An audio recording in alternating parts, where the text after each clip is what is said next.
Okay. We will not have the webcam on during all of this. I'll turn it off when we're actually getting into it, but I thought we could just... Fair enough. We could just hang out for folks, a few minutes. What's poppin'? Hi, everybody. Nope, wrong way. The other way. That way. There we go. Great. Awesome.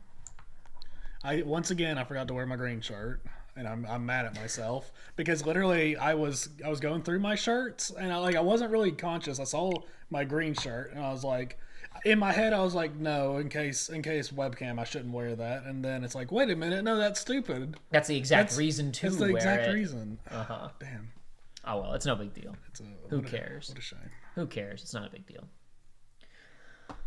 Anyway, yes, I'll turn off the webcam later, but we'll just chat for a few minutes and I'll leave it on because why not? But I would say the primary appeal of this game is its visuals. I don't really want to take up any of the screen real estate with our faces. That's fair. That's what you showed me, and I was like, ooh. In fact, right now you can't see. We're already hiding important screen real estate. Look at that. Press Crazy. A. I'll go over here instead. Maybe that'll be better. Who knows? Jacob, do you think that aliens found out about a new Professor Layton game and that's why all these UFOs showed up? I mean, it's hard to say for sure. We can say, I mean, they are unknown flying objects. We can't really assume that we can... I think it would be presumptuous to assume that we could guess their motivations for anything, really. Maybe they lack motivation, just like Virgil says. It could be. It could be. Anyway. Didn't we shoot one down? Is that what happened? We shot something down. We shot something down in Alaska, right? USA! Woo! USA! Yes, sir! USA! Number one, baby. We shot. I'm already blocking visuals again. We're there now. I'm telling you, you gotta. Okay, hear me out. Okay, squish it down and then stretch it up so we're vertical. Yeah. Oh, it's not gonna. Hold on. Oh no. I don't know if it's gonna let me do that. Darn. I bet there's probably a key I can hold down that would let me stretch and squash irrespective of original aspect more ratio. Research for the next one. Yeah, I'm not gonna do that right now though. Although yes, we shot down the balloon. We shot down something else, though. Yeah, so I was going to say... It's like yesterday or today, there was a headline about the United States military says it shot down something over Alaska. I didn't read about it if there was any more detail, because I'll find out if there was important. apparently there was some satellite that was you could see visible green lasers coming down from space. It's a weird time, everybody. It's really funny because last night technically I watched two space movies. One aliens involved. I watched Contact and I watched Sunshine with Chris Evans. I've never heard of Sunshine with Chris Evans. It's good. Okay. It's good. Never heard of it before. It's good. It's not incredible, but it's fun. Watchable. It's watchable. Uh-huh. What was the last space movie I watched? Last space anything I watched was probably Andor, honestly. Fair enough. I was talking with Joshua just a little bit earlier on the phone about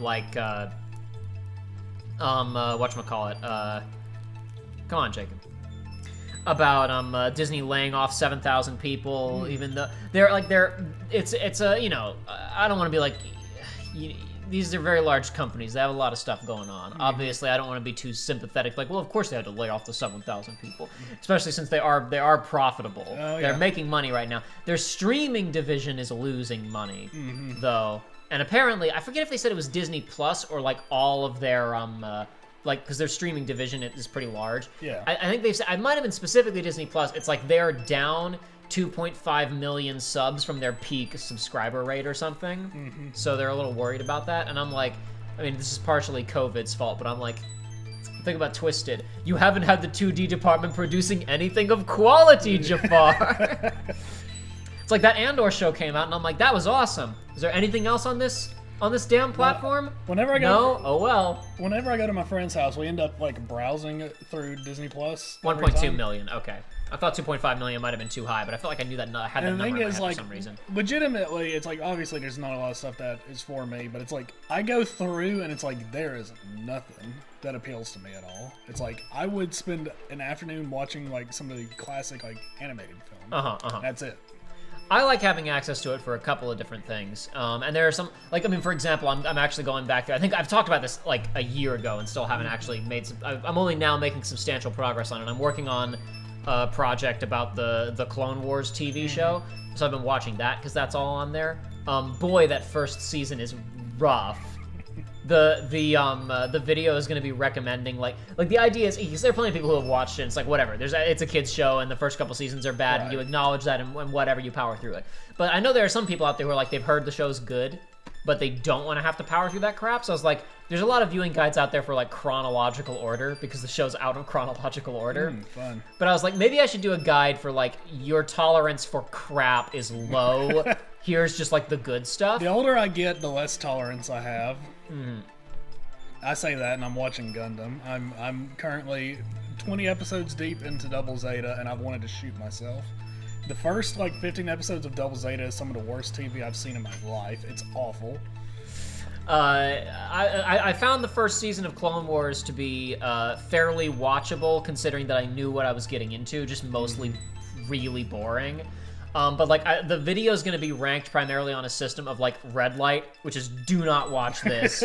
Whatever you do. Yellow light is okay, maybe give it a shot. And if you find yourself dreadfully bored, just don't do it. And like if you're like watch a couple of yellow lights, and if you're like, oh, this is what a yellow light looks like, if this is what like a mid episode looks like, decide if if you can tolerate that or not, and then skip them or don't. And then green light is important to the plot or good. I want to say I've given 2 episodes in the 22 episode first season a green light. Oh, that's rough. Yeah, it's not great. Is it worse than Chat Blanc though? I don't know, Sheila Flower. I still haven't watched Chat Blanc. I only have your description of it to go off of. Chat Blanc is a I guess I can't say how notorious it is in the fan base, because I only have Sheila's word on this, that it is a truly a cut above the rest, abysmally bad episode of Miraculous Ladybug. Her description of it is like they have crammed a season's worth of plot into a single episode. That's good. It's like no BS. You're just getting it, baby. It's good. It's what we like. It's like this could have been an arc. This could have been a season-long arc of the show, and they've crammed it into 22 minutes. It's like that one anime where they were condensing whole like arcs from the manga into still images. That was going on. Victor says, I think the bad episodes are pretty funny, actually. That is the thing, is that some of the episodes I'm giving yellow ratings on, I'm basically giving, however, this is funny. There's also one of them, I think it was like, I think it was either a red light or yellow light arc that I basically gave though only watch this one if you're playing the drinking game and you want to die. Because I'm also going to outline a drinking game for the first season. Excellent. Though there's one episode in season 1 that I'm gonna have to diverge from my structure and give it a delicious trash ranking. Wonderful. It's a Jar Jar episode, and I was legitimately, unironically laughing my ass off. In fact, I was thinking about, because the animation in season 1 of Clone Wars is really rough. Like it does not look great. But it's really janky, sudden, weird movements actually made comedy more effective. Oh, that's excellent. Like it unironically felt like the comedic timing was really good, because stuff was like. That's excellent. Yash Kapoor says, you mean Tokyo Ghoul Re? No, I hadn't heard of that. That's interesting you say that, though. Neat to see that we're getting more of that sort of thing. Very cool. Only Clone Wars I can recommend is the 2003 series, says Ninja Bunny. The Clone Wars 2003 series is good because you have very little time investment in that. Okay. Well, because it's only like 2 hours. Yes. It's 2 seasons and each is an hour long, and the first season is basically only good for cool animation and fight scenes, and it has no narrative content whatsoever. I mean, maybe that's not fair. Obviously, storytelling is occurring, but it's on a scene-by-scene level, not like on an interesting character level. Gotcha. The second season attempts a more like thorough, overarching plot, but how to put this? The Genndy Tartakovsky Clone Wars is very clearly locked down to this has to feel like it fits with the other with Attack of the Clones and Revenge of the Sith. So Anakin is still terrible, and they can't do much with him. I am in agony. The main one of the main reasons that I think watching the CGI Clone Wars is worth it if you're a Star Wars fan is because it makes Anakin a tolerable character. Okay. By the ending of it, it's like, oh, this is actually, like, I actually really like this guy. This is interesting. He's an interesting character. He's fleshed out. He's fun.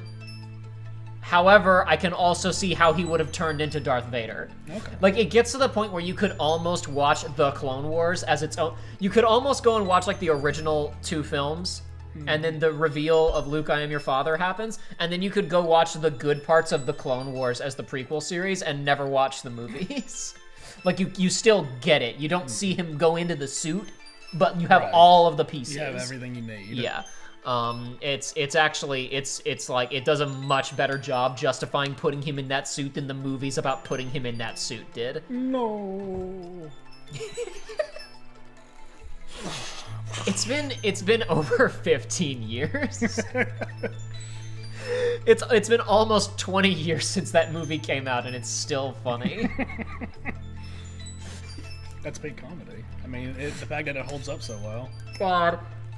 There was a great Palpatine moment in an episode that I watched last night that I'm going to tell people to skip, probably. It was an arc about somebody goes and steals the holocron from Jedi Fallen Order with the locations of all the kids. And they go and kidnap a couple of children, right? And they take the children to a base on Mustafar, the lava planet, because we gotta flip those. Listen, the art department doesn't have time to come up with a new planet for this week's episode. They're at this location and like they're just being taken care of by like a medical droids, but Palpatine is there in a hologram. Are they in Impulse Recon? They're not in Impulse Recon. That's later. He renames that after he becomes the Emperor. Okay. Of course. Yeah, but Emperor Palpatine Surgical Reconstruction Center. But no, he's kidnapped these Jedi children, and God, he can't even say it. There's robots taking care of them, and they're just babies. And like Palpatine is outlining, yes, I am going to turn them into. I envision a network of Force-sensitive spies throughout the galaxy. My vision will be unparalleled, or some crap. That's funny on its own. But the scene starts. The only characters in this location are babies and robots, okay? And he's only in a hologram, because of course he's busy being Chancellor Palpatine. Of course. He's only in hologram form. There's nobody here except for infants and robots. He's still got the hood up. He's still doing the Palpatine voice. And one of the children is crying, and he leans over the child. Ah, do not cry, child. Oh, boy. Give it an honorable mention. Skip to this part of the episode. Yeah, there are several episodes I'm going to be like, skip this episode. However, here are a couple of funny moments. Here are some things that are worth noting. Victor says Chat Blanc has the plot of an entire season, but doesn't advance a single arc so much they made another episode with the same plot. That sounds good. We like that. The only good Star Wars things have next to no actual story. Come on. I know Ninja Bunny doesn't like Star Wars, but that's not fair. There's some good Star Wars things with story in them. Ninja Bunny likes Jedi Fallen Order, which has no story, so I understand the thought process. I still like the first 2 movies. And the reason I got distracted, I was bringing up all the subscribers going away, because it's like, I think Andor's probably the best original content they have on that platform by like a huge margin. That was released, I have a flyer over here. What? I have a flyer over here that I got in the mail of like Disney Plus stuff coming soon, right? Okay. This was in like the week before Andor came out, and I kept it because I was like, it'd be funny if Andor winds up being good. And it's like, so there's just general National Geographic content, because that's on there, right? So the other things being highlighted other than Andor, yes, which is a legitimately really interesting good show, are Thor: Love and Thunder, Pixar's Lightyear, and Dancing with the Stars. Woo! Now, I was really hoping this would be later, but I'm realizing that these things happened at the very ending of Andor's run. Okay. The other stuff that was being pushed at that time was Disenchanted, the sequel to Enchanted that I heard was not very good. I hadn't heard anything about it. Hocus Pocus 2, which I heard was not very good. People were excited one way or another, though, so they did nobody, watch it. Nobody likes Hocus Pocus. Nobody thinks Hocus Pocus is actually a good movie, but people just have strong feelings about it. But no, I wished I'd had a flyer that was like right around then, because I remember a lot of crap came out at the exact same time, and I was like, I can't believe these things are coming out at the same time and are being pushed to the same level as like one of the most interesting science fiction shows I've ever watched. It's because it's what they've got, damn it. It feels nothing like Star Wars. Star Wars. Dude, I keep seeing people... Ashkamore says Star Wars Vision is sick, and lots of people are agreeing. Yes, it is very good. I keep seeing people say crap like, is Luthen a secret Jedi? Hints that Luthen is a Jedi. And I'm like, if he pulls out a lightsaber... That show's over. That show is over. It is instantly made infinitely worse. If he uses the Force or pulls out a lightsaber, the entire purpose of the show is defeated. No, see what's going to happen is at the end of a season, he's going to pull out a lightsaber. And then at the beginning of next season, he's just like... Yeah, I found this neat little relic to add to my museum anyway, and tosses it in there and goes about his business. Oh, look, a lightsaber. A blaster is much better.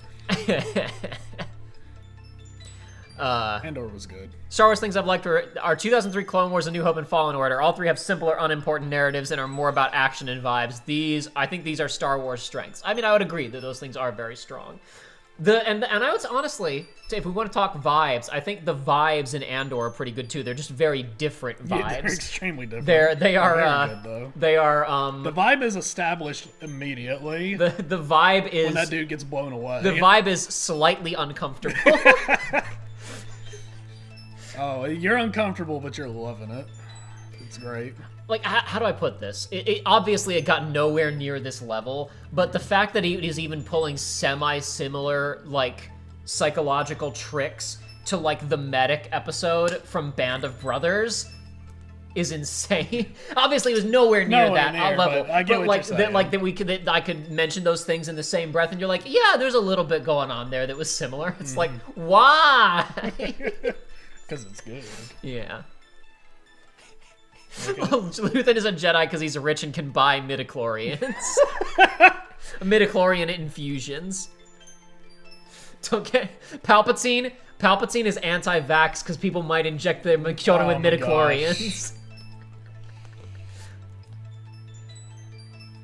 Maybe that's what happened in the last movie. I was also talking to Joshua about... Sorry, say what you're going to say. I was going to say in episode 9, maybe that's how he's back. Somehow he's back. It's because somebody's been really injecting him.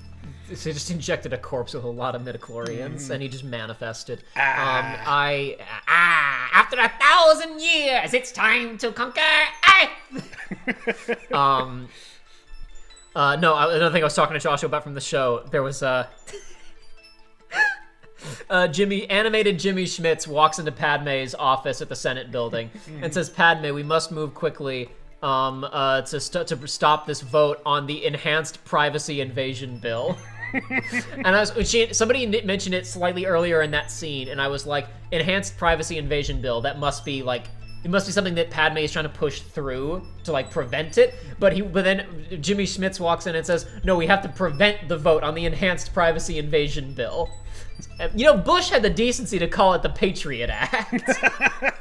And that takes me back. I think we talked about this on the show previously too. Like, there's that one bit in Andor where it's like it's really funny to think about. There's all these people standing around in an apartment on Coruscant at a dinner party and talking about how, Palpatine. I think we all agree he's a little bit too extreme in a lot of areas. But at least we know what he's saying. At least he says what he means. He says what's on his mind. You know what? Listen, when the guy makes a bill, he calls it the Enhanced Privacy Invasion Bill, and you know what's going on, and you gotta respect him for that. He's got my vote. You gotta respect the cojones on that guy. I'm just saying.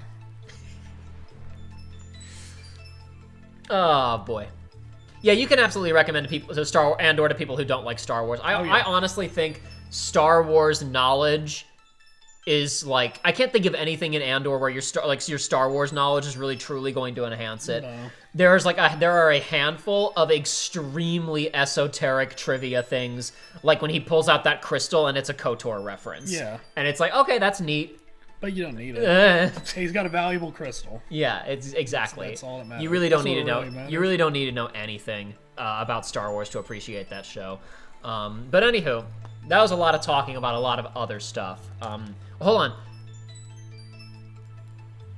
I don't know what that is. Roosevelt said, Jacob, you forgot to mention Elria. I don't know what that is. You gotta help me out there. So I'm just gonna skim through checks. We were talking a lot. I want to see if there's anything else in there that I really want to talk about before we move on. To the game. Haven't seen any Disney Plus stuff since the first Mandalorian season. I mean, they haven't had a ton of other like original. I mean, I don't know. There's been other original programming, I guess. There was a National Treasure show recently. Yeah, that's for kids though, isn't it? No, I have no idea what the National Treasure show is or isn't. It's live action at least. Yeah, I thought it was a kid's show. I have no idea. I know Mr. Pickles' Cage is not in there. There was a Willow show that I don't think was for kids because no children know what Willow is. And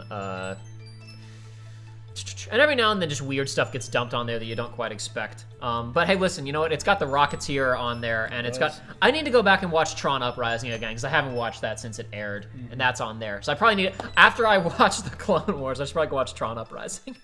It's got The Rocketeer, it has Treasure Planet. It has the Pirates of the Caribbean, the first one, and the second one, and the third one, and then there's some other ones, I guess, I've never seen. It has the Atlantis animated movie. It has both of the Atlantis animated movies, because that got a sequel. It has the first one. That was another one of those failed TV shows that they stitched together. Oh, into you're a movie. right. Yeah, you're right. It was I think that happened for like a Beauty and the Beast TV show. It happened for a couple of other things. So they had like 3 episodes of a TV show that they didn't wind up making, and they stitched it together into a film, and they slapped it on DVD Does it have and VHS. the Lilo and Stitch TV show on there? Yes.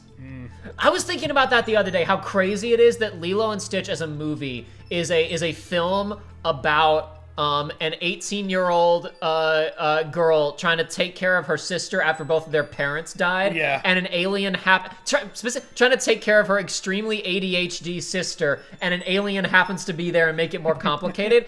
And when they decided to make a TV show about it, the objective was to compete with Pokemon. Because that's basically can we steal some Pokemon money from people? It literally is, because it's just each of the experiments has their own gimmick. And we got we got the electricity one. We got the one. I think there was one that could make like love potions or something. Oh, there was all kinds of stuff. There's in all that show. sorts All of kinds of stuff in stupid that show. stuff. Because there was a proper sequel movie, wasn't there? There were like there were so many, so much crap. I had one of the sequel movies on DVD, right? And the only reason I remember that is because you know how there are some DVD games. It's like they're like yeah, I think you've talked about this before. There was one for that game, and I don't remember what it was, but you physically could not move the cursor fast enough to win. It would be like it's like go select this dude that's 5 things away in the time limit, and it's like. I'm spamming, but it's like move, and your time's out. That's it. It's like because it got to the point where it wasn't about questions or anything. It's like I had everything memorized, and it's like okay, immediately, and I deemed it was physically impossible as a child. Maybe if I found it again, maybe I'd try it again. But as maybe a child, your DVD player was simply too weak. Too weak. I am too weak. Oh. Maybe. No, but there was I want to say there were 3 Lilo and Stitch movies. Okay. There was a one that was straight to VHS and DVD called Lilo and Stitch 2: Stitch Has a Glitch. I remember the title because it drove me insane even when I was younger. Then there was like a 40-minute special that was the intro for the TV show basically. Then there was the TV show. Then there was a film called Leroy and Stitch, which was the finale of the TV show, and it was also like a straight-to-DVD or straight-to-Disney Channel thing.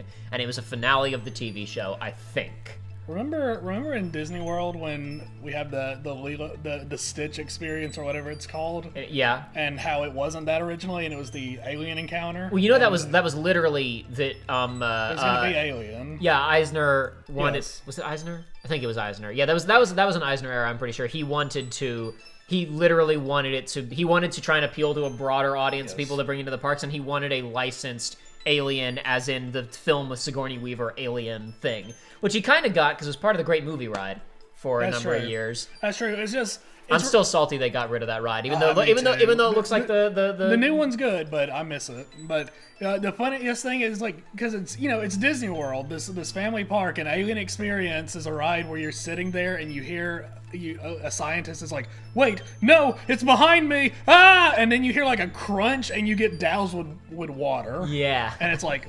That was awesome. Traumatizing as a kid. Awesome. I was terrified, and then because I was with a group of people, and there was I was probably like 12, and we had like a 16-year-old with us, big boy. I was like, ooh, that was spooky, and then I leave, and he is in tears, like on the ground, like inconsolable. And I was like, this is not the Disney experience that I was expecting. Chat, you're not allowed to rat on me for sharing something, for making fun of Aiden here. Aiden's a little bit younger than us, and when she went to Disney World as a young kid, it was already the Stitch ride, and the Stitch ride was spooky enough to traumatize her, too. Oh, my goodness. Oh. Yeah, imagine the Stitch ride, except she was like under 10 years old, yes. I think, so. No, and that's fair, because the base one was... Anyway, it's not a bad thing that one's gone. Epic God with a $5 donation. Thank you very much. Jacob and Joey, what do you think about this talk? With all this talk of Star Wars and Disney, what are your thoughts on Tron 3? What would you do if given the chance? Oh my God, I'm going to let Joey go first. What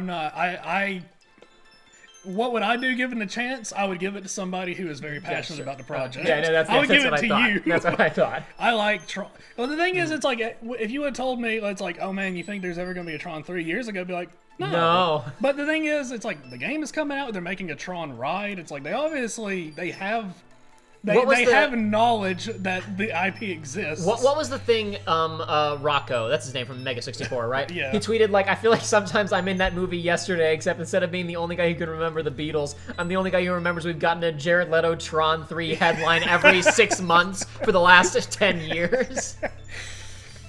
I would love there to be another Tron. I enjoy it, but I would find somebody capable, and I would say, here you go. I think that it's an interesting situation because a lot of like hardcore Tron fans who let me put it this way, I don't care about. Because that is not a commercially viable market to target. A lot of people were really upset about Tron Legacy because it wasn't like about the internet and about the advancements of computing, because the first film was trying to visualize the functions of computer systems in an interesting way that I do find interesting. But I find what Tron Legacy was doing aesthetically and with its story to be interesting as well. And something I think a lot of people didn't appreciate comparing those two films is that people are going to say that I'm insane for talking about the first Tron film as having themes, but hear me out here. The two films are actually somewhat thematically consistent, and they're doing very similar things. Both of them start with a main character in the real world who is aimless and lost in their existence and does not currently have a purpose. Their talents are untapped. And the real world in both films is depicted as a hostile maze-like environment with different cinematic techniques, but I'll talk about that in a second because it's interesting.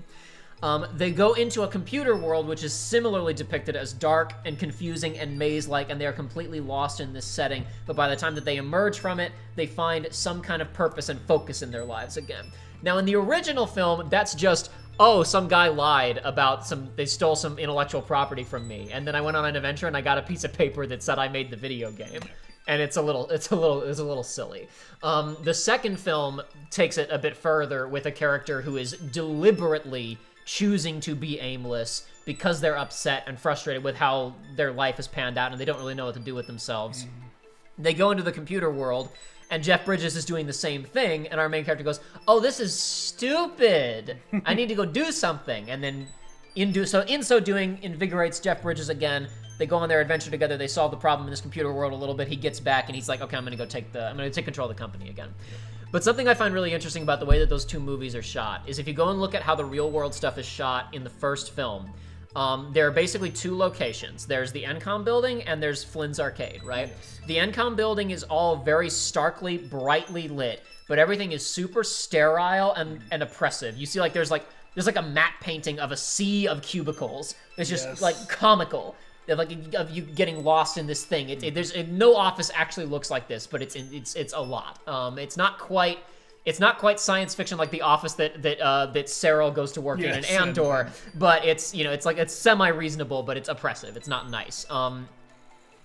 There's the big room where the actual array, where like the digitization beam is, right? And it's like, and then even when they're walking to there, when they're infiltrating the place, it's like, I can't say for sure because I wasn't there in the 80s, but obviously some of that machinery is all made up crap for the movie, but a lot of the computer banks and stuff they're walking past are real equipment. But the thing is, for the audience in the 80s, I'm going to go ahead and guess that 85 to 90% of the audience I'm going to say 90% of the audience, had no clue what the hell any of that was. Of course. And to a modern audience, it is similarly completely foreign, and they have no clue what it is. So even this office building, which is orderly and well lit, feels like this bizarre, this unknowable realm almost. And then the arcade is dimly lit and noisy and maze-like and smoky, and whenever they're going, and there are a couple of scenes in a car, and the way the scenes in the car are shot, the exposure is such that you can't see anything out the windows. It is just a blur of lights. There is no definition to the outside world whatsoever. There are a couple of shots of the city, and the only thing, and it is exposed in such a way that there is no definition to any of the buildings. It is just the lights and this helicopter that comes into frame with red trim on it, and there is no definition to anything, which is at least partially signposting where the visuals are going to go when you get into the digital world, but it makes the real world completely unknowable. Until the end, when you get out, and there's one scene in the real world at the end where the sun is up.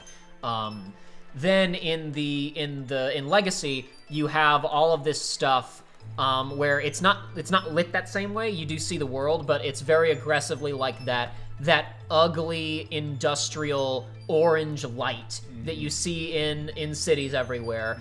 And it's shot like a David Fincher movie, and it's got that Daft Punk score in it. And when he is infiltrating the Encom building, they use that as the opportunity to flip it around, and now the Encom building is the one that's really dark and oppressive and maze-like instead of, they kind of flipped the aesthetic from previously. And everything is kind of gross and unknowable and feels a little bit oppressive. Then he goes into that world, and then he comes back out with Korra, and it ends with them. For the first time in the film, you see a tree. They get on a motorcycle, and they're riding through nature, and then the sun rises.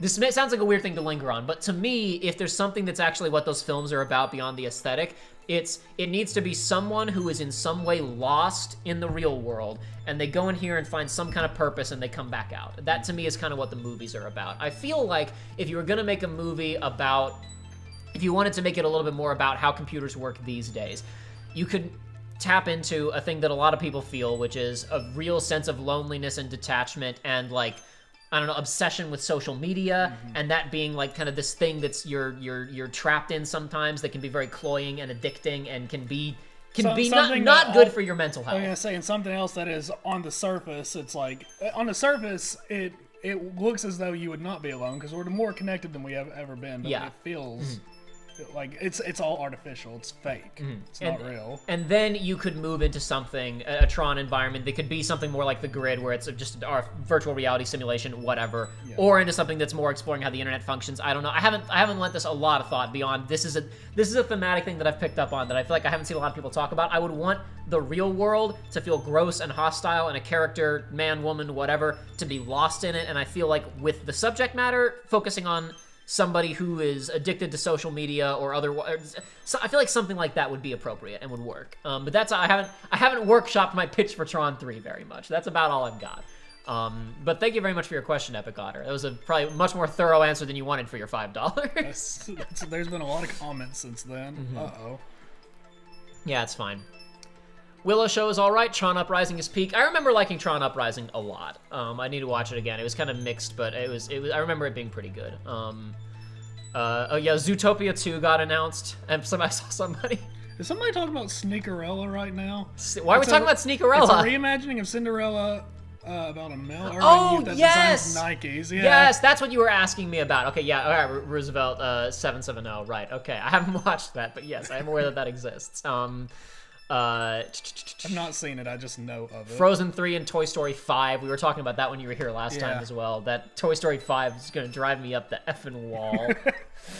I saw somebody saying Zootopia should have been called Tootopia, you cowards. You can't. You missed a real opportunity here. Yeah, the funniest headline about that, Disney announces Frozen 3, Toy Story 5, Zootopia 2, and 7,000 layoffs. Has anybody watched, okay, this is a reason to have Disney Plus. I need to go watch it. Has anybody watched has anybody in chat here watched the documentary about the making of Frozen 2? I'm going to give chat a second to catch up and answer that question while I see what else is here real quickly. That's bizarre. Give me 1 second. The finale of the TV show is perfectly transitioned to the Lilo and Stitch anime in which Stitch hangs around in Japan. I forgot about the Lilo and Stitch anime because Stitch is so popular in Japan. He's so popular. He's so cool. Oh, man. Okay, but Aiden is spooked by everything that she said, Sheila Fowler. You know what? You make a good point. You do. This is true. You to be fair, though, I've not done the Stitch experience, but it's like I imagine it's the exact same thing, just reflavored with Stitch instead. And the original was legitimately terrifying to a child, so I imagine you could do it. Yush said, Jacob, you said that as if you're a 30-year-old man. I don't know what he was talking about, but I'm gonna say number one, people have been accusing me of being 40 since I was a teenager. Yeah. Number two, Joey and I are pushing up on that, so. We're getting there. That's where things never been too out of the realm of possibility for me. Because I remember there was one time in high school I was a freshman and I was wearing a shirt of a local college, and this old lady came up to me and was like, "Oh yeah, my son goes there. Are you a senior like him?" Like, I'm in high school. I'm in the beginning of high school, lady. I'm not that old. I didn't even have a beard back then. I was about to say, watching FF9 streams and this very question came up. What, talking about Tron 3? Oops. Oh, well. Don't worry about it. It's a refresh. Since it's been a very long time since we streamed that. Need to get back in on that sometime. I wanna know more about that. FF9? Yeah. Okay, I'll add it back on our to-do list, I guess. Yeah, I know we're here. I know we're 30 minutes in, Yush. Who cares? We're hanging out and we're listening to this chill Sea of Stars theme in the background. We are gaming, and by gaming I mean we are sitting on the main menu, accruing time on the thing. So Watch the new Tron protagonist be a Twitch streamer / influencer. Hopefully not played by Jared Leto. Hopefully nothing. Yes, like I knew Sheila would have watched it. Yes, I've heard about it. I have not saw a video on it. Disney still does making up documentaries. Have not seen it. Excuse me. Wow. So there was a behind the scenes like multi-part series for Frozen 2. And Disney does do behind the scenes stuff periodically on Disney Plus, but usually they're like individual like 40-minute special and they're very much puff pieces. For whatever the hell reason, there was a no holds barred like 6-part documentary on the making of Frozen 2, and it is like shocking that they released it. Okay. Because it basically reveals that they did not know what the story was with 6 months to release date, and the release date was not movable. They had a bunch of scenes made and individual pieces of animation done, and they did not know what the film was they didn't about. Know how they were gonna stitch them together. They gave stuff to a test audience with like a year left, and it wasn't working, and they had to scrap everything. And so one of the central mysteries of that film is Elsa is hearing a voice, and it's who is the voice. Apparently, they didn't know who the voice was until like 2 months before the film premiered. Hey, at least you're avoiding leaks by doing that. It's true. You can't leak a plot that doesn't exist. God, it was a. There's a clip from that where there's a guy talking about like, listen, we've never really missed a release date before, and this certainly isn't going to be the first time. And it feels like there is someone off screen pointing a gun at him. Oh boy. Oh, that sounds interesting. I do want to watch that. I've watched videos about it, but it is very interesting. They did not know what that film was. Incredible. It did not take form until very late. I still don't know what that film is. There's a bit in that where what's her name? Kristen Bell, the voice actress for Anna, she is talking about when she saw the trailer, she was very confused and concerned because she felt that her performance for what she had recorded so far did not match the tone of the trailer at all. She was like, oh, did I not understand what this movie was and I was doing it wrong? It turned out the teaser was what was wrong. But again, maybe they didn't know what the movie was, or rather they totally didn't know what the movie was even when the teaser released. But anywho, what are you saying that Frozen 2 was Anthem? A little bit. Anthem, the BioWare video game. Yes, of course. How could I ever forget? How could I ever forget? Almost every Disney interview. They had the gall on PlayStation to have that game for sale for like $10 the other day, like the deluxe edition. It's like that. I don't think that game goes on sale for like $2 can you every even now and play then. it? It is still technically the servers are up until the end of the year. Okay. I think it's until like the end of this year. The servers are still up. Okay. Ruby I Knight didn't think it was possible. I was like, this feels illegal. Ruby Knight said almost every Disney interview feels like a guy off camera pointing a gun at the guy who's answering the questions, except interviews with Alex Hirsch. He just said whatever he wanted and he didn't care. I know I showed it to you ages ago. I showed my dad the other night. We were watching a show. Watching Studio 60 on the Sunset Strip, and Standards and Practices came up. They were making fun of Standards and Practices, and I pulled up that video where Alex Hirsch had he highlights from all of my emails with Standards and Practices. Please remove bottles will be spun from the party flyer. We don't want to send the wrong message to our audience. The message is the teenagers kiss sometime. I don't see the problem. Please remove it. We have concerns that it may be perceived as a make-out party. What's a make-out party and where can I find one? Okay, fine. We're gonna change bottles will be spun to not S&P approved. Please remove not S&P removed from the party flyer. I don't see the problem with this. Not S&P approved is approved by S&P. Oh, it's wonderful. Circo Duck says, I was looking at down the behind the scenes of Emperor's New Groove and went down the rabbit hole of Frozen 2. So those two films had somewhat similar circumstances where they had an entire film that got scrapped and remade in a year, basically. Like, there's a really funny story about, I guess I have to get a bit of background before I explain this story, but Emperor's New Groove was supposed to be a film called Kingdom of the Sun, and it was going to be another, like, prestige Lion King-esque, this is our serious film. By those standards, obviously. And it wasn't working with like a year left, and they said, well, you got to do something else. And so the persons involved just said, let's make a Looney Tunes movie. We don't have time to do anything else. And then they just did that. And then it came out to be a beloved movie. Phenomenal film. Phenomenal movie. And so there's some weird stuff with that, though, that got scuffed, because, come on. Eartha Kitt played the villain in that, I'm pretty sure, right? She played Yzma? Maybe. I believe that's correct.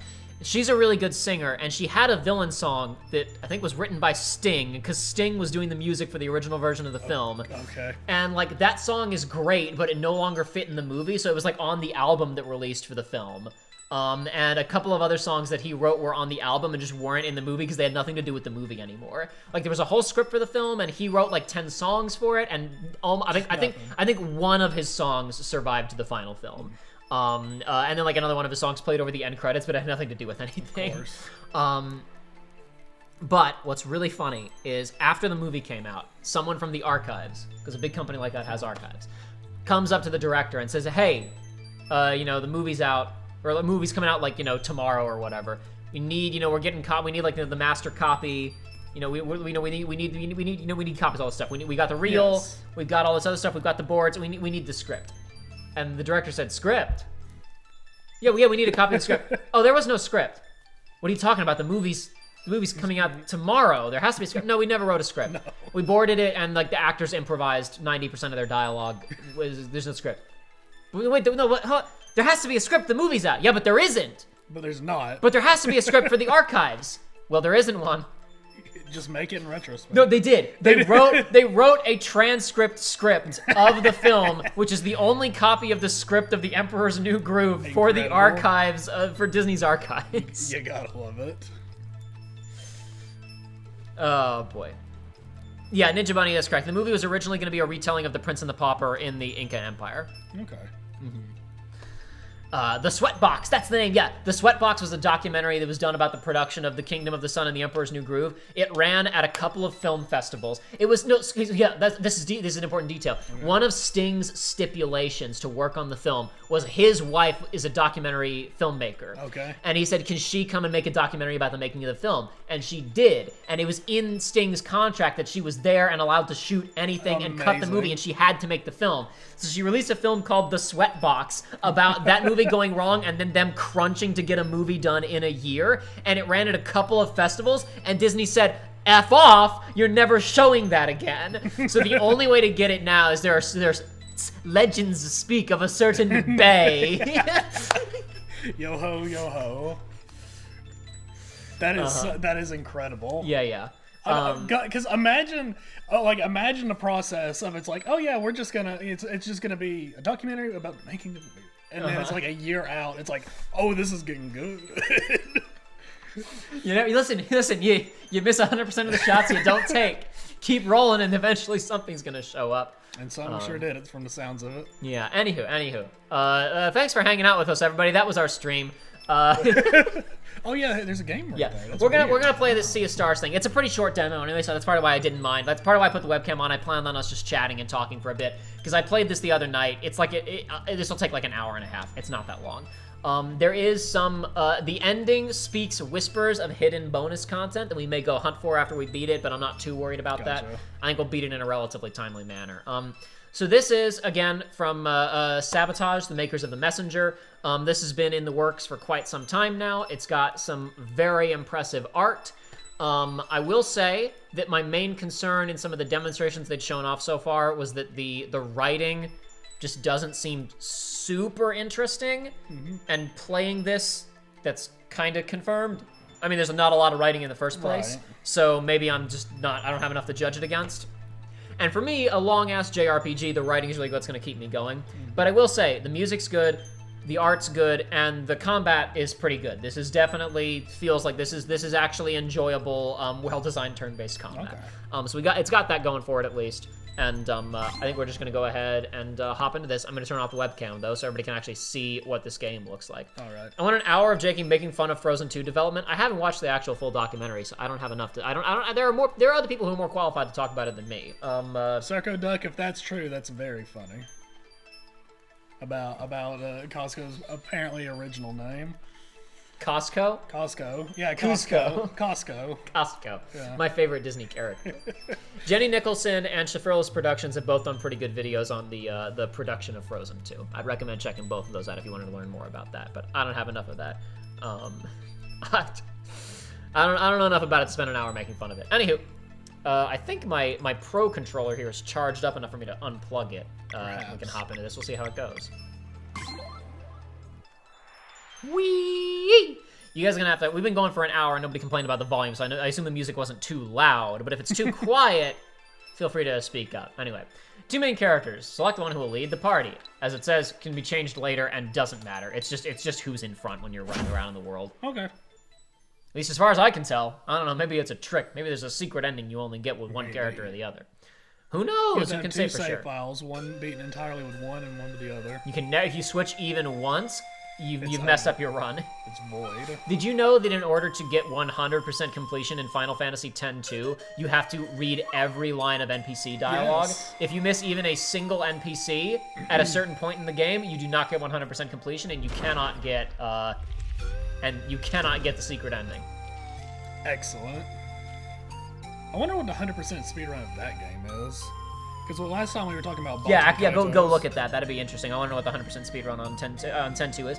I would assume that routing to talk to all NPCs isn't that bad, but it depends on how many times their dialogue refreshes. That's true. Like, if you have to go back to an old map, there's no reason to go to and talk to everybody after a certain story point. Nightmare. Yeah. Anyway. I did a quick retweet of the animation of the front half of that quick travel animation. It was also in the trailer during the Nintendo Direct the other day. Your quick travel in this is hopping inside of a little shell that a giant throws, and then another giant catches it. Wow, I'm blown away. There's got to be some real tech for speedrunning this, because 100% is only just under 13 hours. Wow, okay.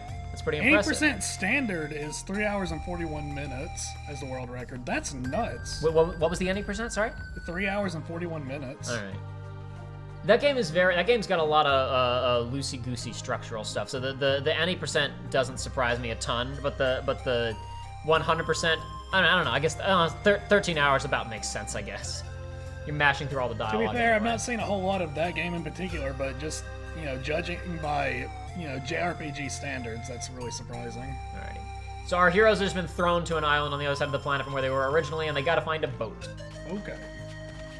And as we were talking about during the Nintendo Direct the other day, that I think probably a lot of people were watching that stream. If you're watching this one, you probably watched that one. This game's got some. I mean, I don't know. I shouldn't act like it's crazy interesting or whatever. I just haven't seen a lot of other pixel games do stuff like this, where you've got terrain stuff that you're vaulting up and over and jumping on and stuff. And you commented, oh, there's going to be a lot of hidden, like, terrain stuff in this game, isn't there? Like, you got to look around for stuff to interact with. Well, there was something immediately in this game. How do we get up there?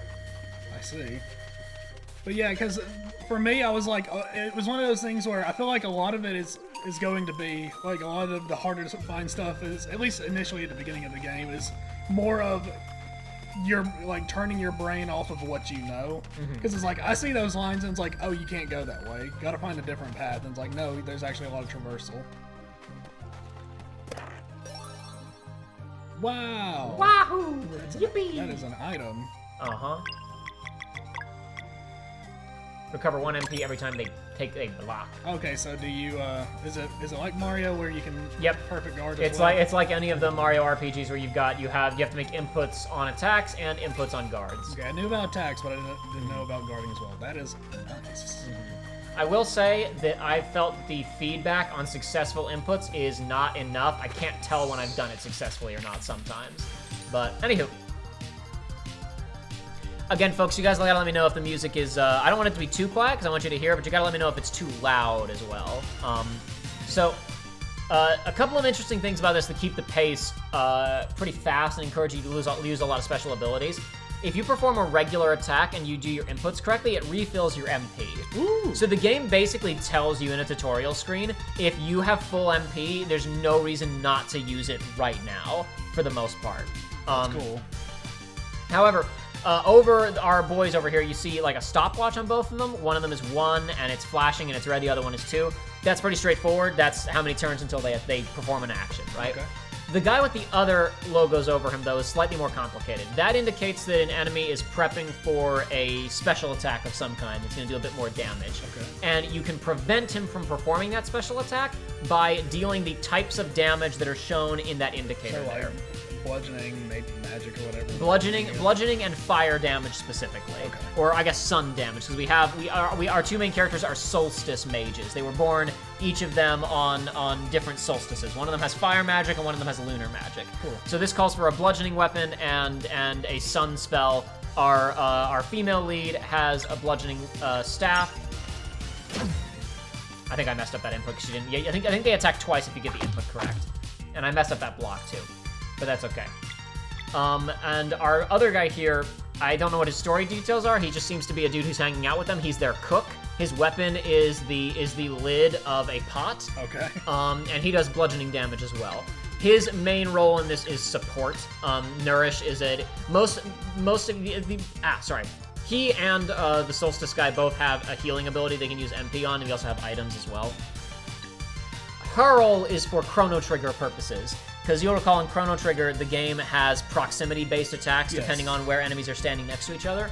Hurl is an ability that you can basically pick an enemy that's off by themselves and burn his turn and some MP to pick that enemy up and throw them over next to the largest cluster of enemies. Okay.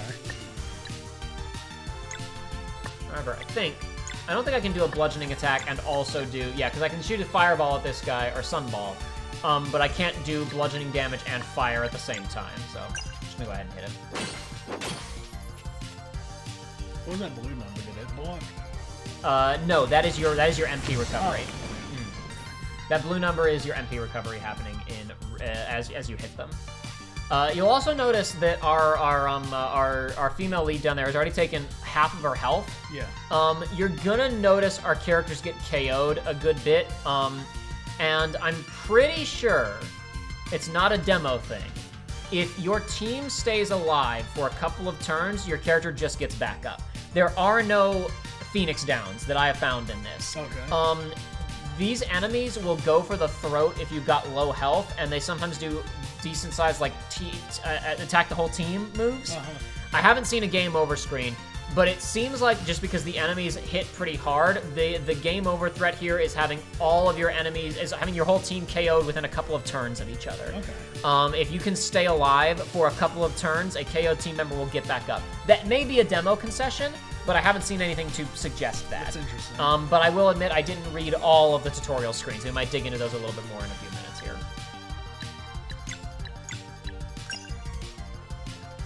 Is there good timing for this as well? I don't know. I don't think so. There's like I said, there's not great indications on the timing stuff in this, but well. So magic attacks also have timing on them. And this thing has a splash on it. So you hold this down, and if I hadn't released it there, it would have started to shrink again. Okay. Okay, there. All right, I timed it properly that time, so she actually hit them twice. And the other thing is, if you see like there's an indication of, okay, 2 bludgeoning damage or 2 slashing damage or whatever, if you time it correctly and do 2 inputs, that counts for breaking both of those. Good. So you want to learn the timing so you can prevent enemies from being able to pull off attacks, because they'll often be laid out in such a way that if you prevent it, or rather in order to prevent it, you have to get perfect timing.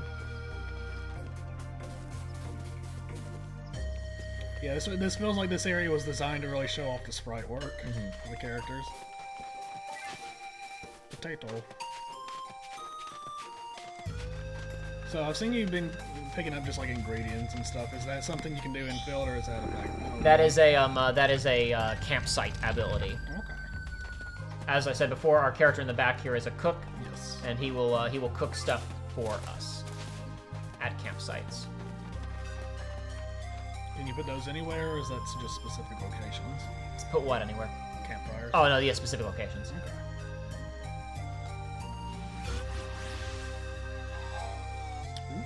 Very clean. Oh my god, very it's clean. just like Rick and Morty. Wow. My hero.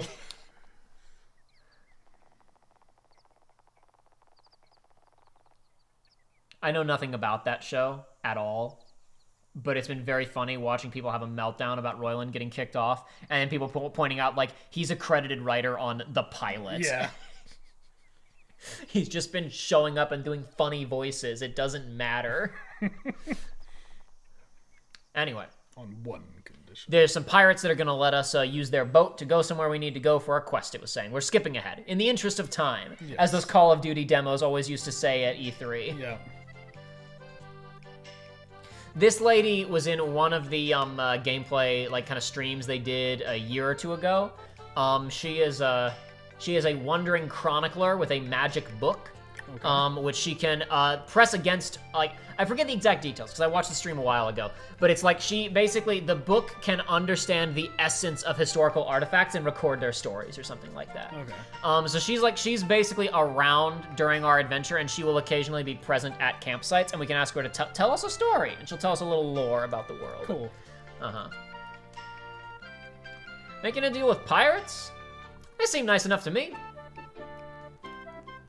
Making a deal with pirates to get on a boat. Sometimes that's what you gotta do to get places in life. Especially in a JRPG. Here goes nothing. Can I go outside here, or is he gonna let me? Not yet. We need that boat! Let's go see those pirates. So this is something that's a bit odd, I noticed, is that all the NPCs seem to be laid out so that the front half of the conversation is the NPC that's furthest from you. That's weird. Yes, not... That's a little strange. Yeah. Fail to see how this would get a barrel to roll efficiently. Twice on the same side as how I would do it. Thanks again for the help. I guess it's a quest we didn't get to see. My friend here, which is one of my many connections throughout the world, just told me what happened in the wind tunnels. Tell us. Scary stuff. Let us know. Okay. Yeah, some of the writing seems a little bit janky. I don't know what's going on with that. It's Canadians, man. Speaking that French. They're from Montreal. They're from Quebec. Yeah. They don't know what's going on. Gross. They don't know what's going on. They can't speak so good. How disgusting. I took a trip to Lucent once, and they also had stools to sit on. There are some funny ones in here, though. There are some pretty good ones. Captain Cliche?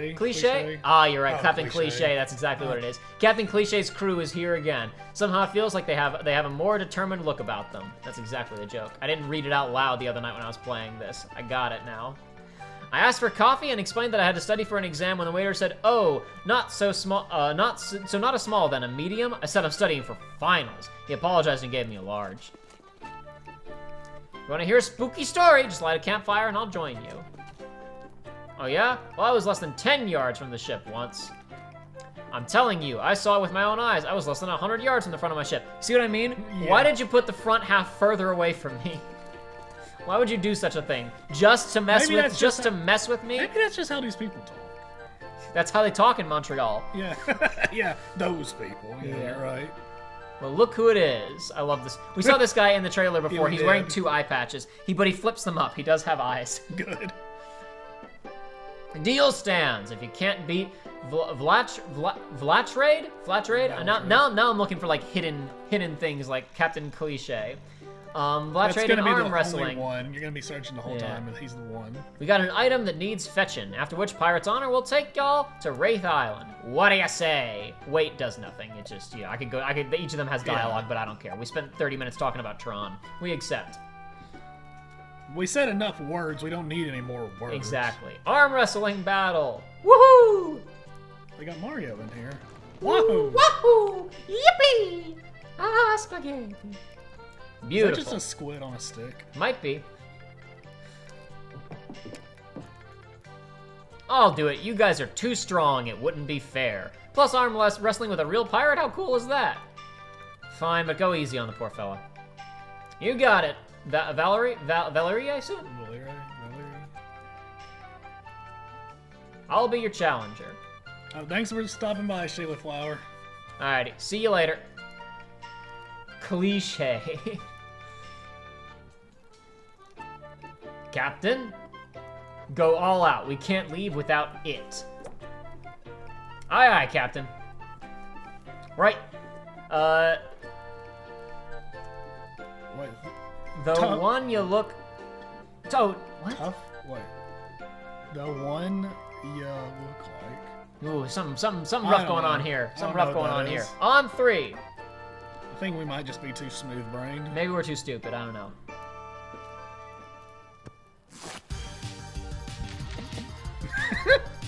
That's good.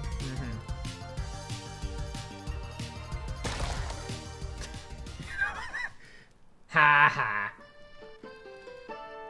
Oof. Oof. Oof. What? His clothes just grew back. Yeah, they did. Oh, God. You're gonna see that animation a couple more times, so you can really appreciate it. Cheater. Sorry, did I miss the part where we agreed to the no magic shirt rule? Sorry, pal. Captain's orders. Are you kidding? That was awesome. This'll be my best anecdote for sure. Show me again. You're lucky we didn't ask about specifics. Should have negotiated when you had the chance, son. This lesson's all in the house. Blatchford truly is good at everything. You know it, pal. Now, since you lost the arm wrestling challenge, how about we discuss this little errand? He didn't even put his arm on the table. What? This seems like a language barrier. What are you talking about? He's speaking English. Yes, but he's from Texas. But here it's Montreal. It's possible. Captain? North of Brisk is an abandoned lab of an arcane wizard who died long ago. It hasn't been opened for centuries, but stories say it conceals a coin of undeath accord. Why do you want it? Because it's a coin. It's a powerful token. I like money. I like money. I want money. Mostly other things that I want, I would just list things that I could buy with the money, but also to win. Yeah, I want to win. It's a powerful token. An undead paid with it is compelled to do one's bidding. Oh. I will use it to redacted for spoilers. Huzzah! Fine. How do we get in? Fear is what kept people away all this time, but you look like you can handle yourselves in battle, so it shouldn't be a problem. My crew won't fight, but they'll get you inside. Kennethan? A bit of magic should do the trick, and then he pops up his eye patches. I shall open the way to the abandoned wizard lab, or my name's not Kennethan.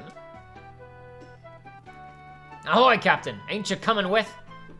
I will stay here and make preparations for our departure. Fetch the coin of undeath accord, then meet me at the docks. Aye, aye, Captain. Joined the cargo. Shall stay here and make preparations. Whatever you say. Whee! I'm out of here. Let's go get the big item, the money. Alright, now we can run around in the town. And this town is pretty impressive in terms of just the amount of stuff going on. Just my luck. I got a cart full of goods, and the only sailors in sight are pirates. Miscreants, I say. I will not be seen aligning with ruffians. Please don't quote me on that. Vacation.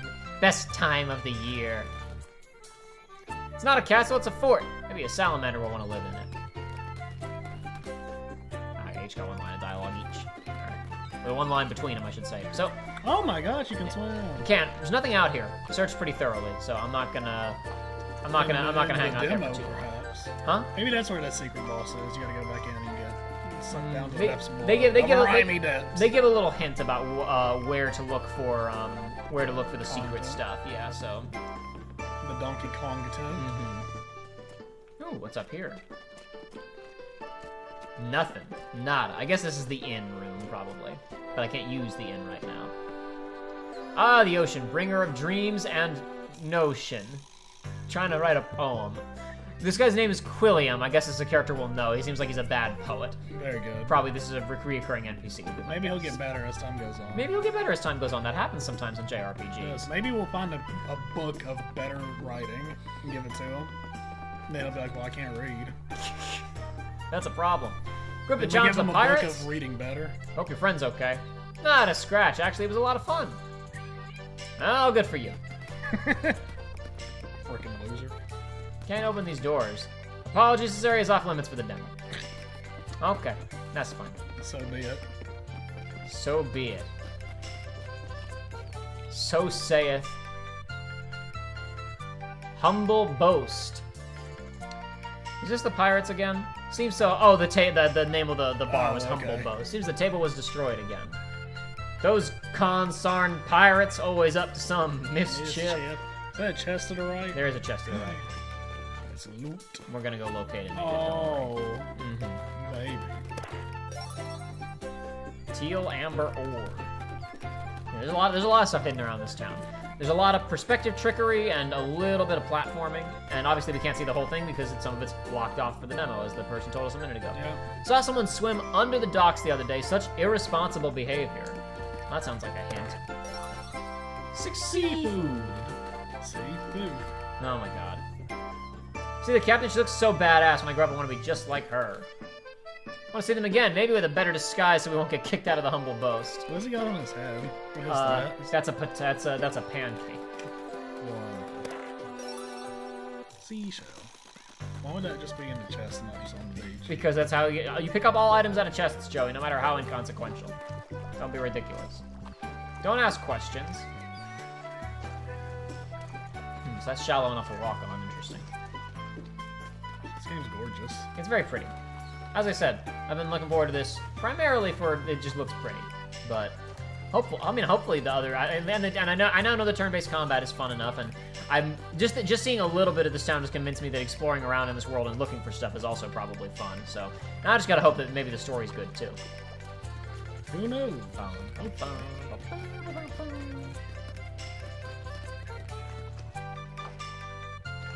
Where's the docks? Can I get under them? I want to swim under the docks. Whee! Hidden? Something hidden? Oh my! I think this is actually the hidden thing that I didn't find the other night that the end of the game hints about, because it hints about a hidden black market back in town. I think this is it. Welcome to the hidden market. What do we got here? Show non-boss enemy HP and weaknesses in combat. That's nice. Mystical and dangerous relic for the daring only. Okay. All right. Magic So that's probably what you need for whatever. Probably for whatever its secret thing is. Your secret stuff. But I don't know what the secret thing is. And I can't buy it anyway, so it doesn't matter. Not yet. I'm out of here. Look at this one, Dad. Do you think it belongs to pirates? My daughter loves boats so much she talks about them every day. I'm happy I was finally able to take her to Brisk. Seems like a good town for it, then. Woohoo.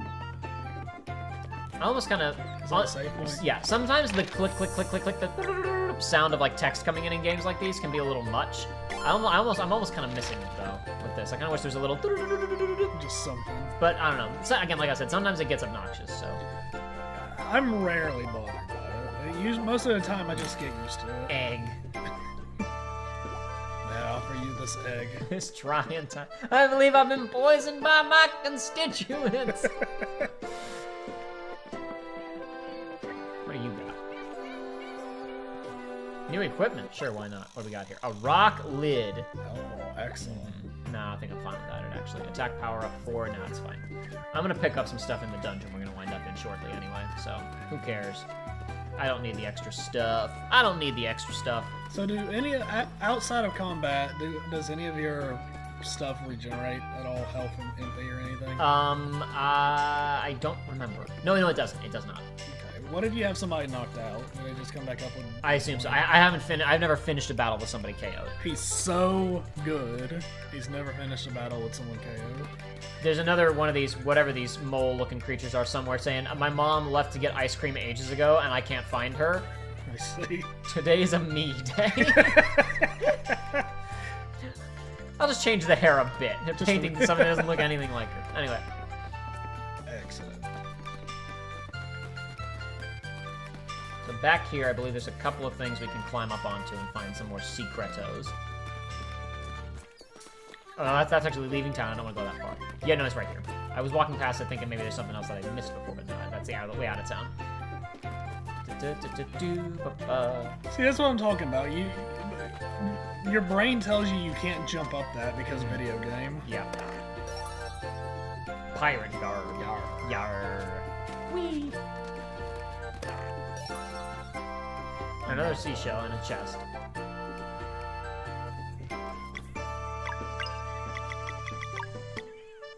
Sure, why not? Alright. Now we got two things we gotta do before we get to the dungeon. Okay. Which we'll see when we get out of there on the world map.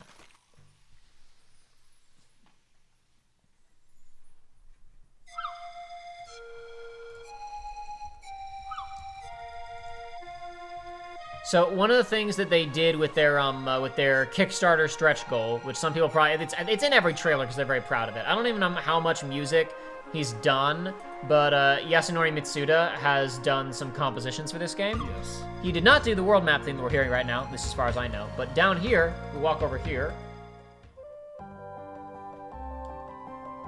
Mitsuda-san's first guest track is right here in the Coral Cascades. This area is out of bounds for the demo, but if you stand here, you can listen to the music. That rocks. I love that. So we'll hang out here and listen to the music for a second, because why not? Because it's good.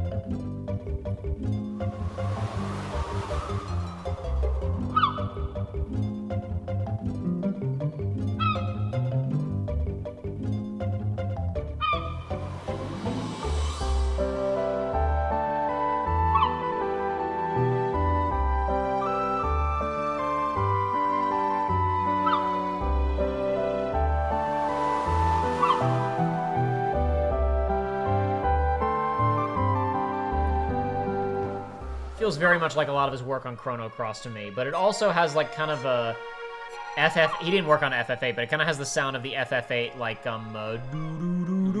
tunes, some of that kind of like, I don't know, so one of those particular sounds he's using sounds a little FF8 to me.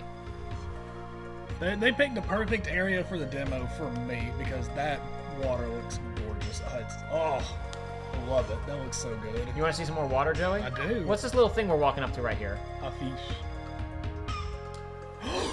Yo! Let's go! Oh, yes. Look at all those silhouettes. Ooh.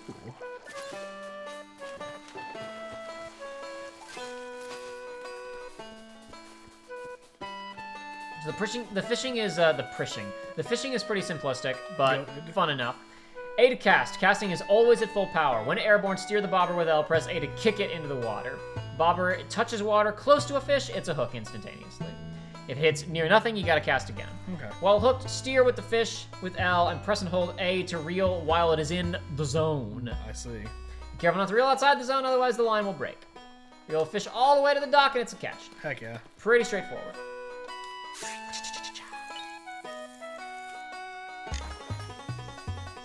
The zone is the glowy part in the middle here. This is a good fishing song. I like it. Woo! A lunar Easy trout. peasy. Easy peasy.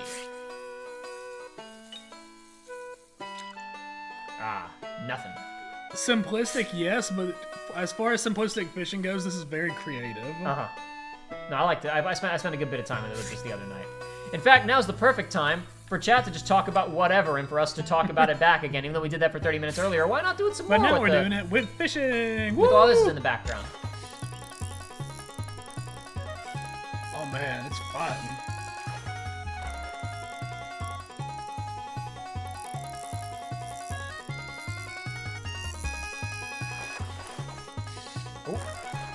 It's getting tricky. Oh my god.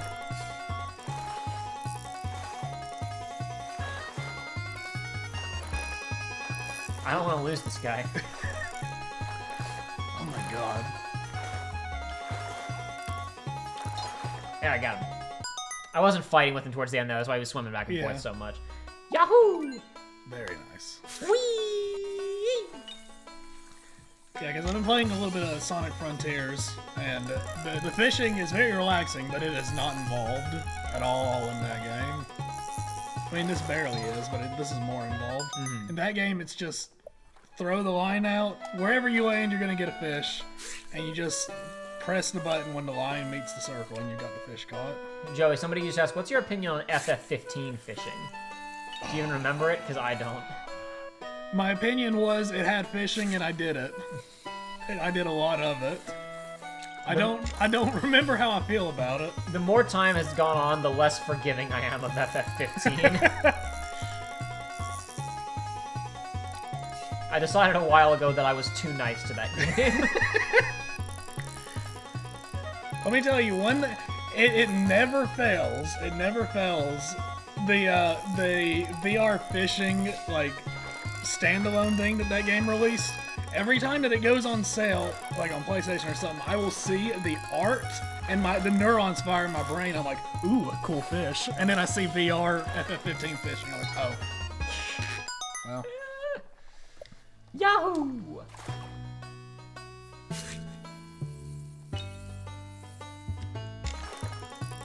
It's more fun than the actual game.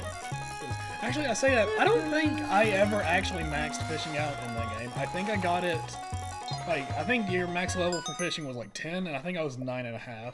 Uh-huh. Not that it matters. Sure. But, you know, if I go back and play it, one day I'm going to play 15.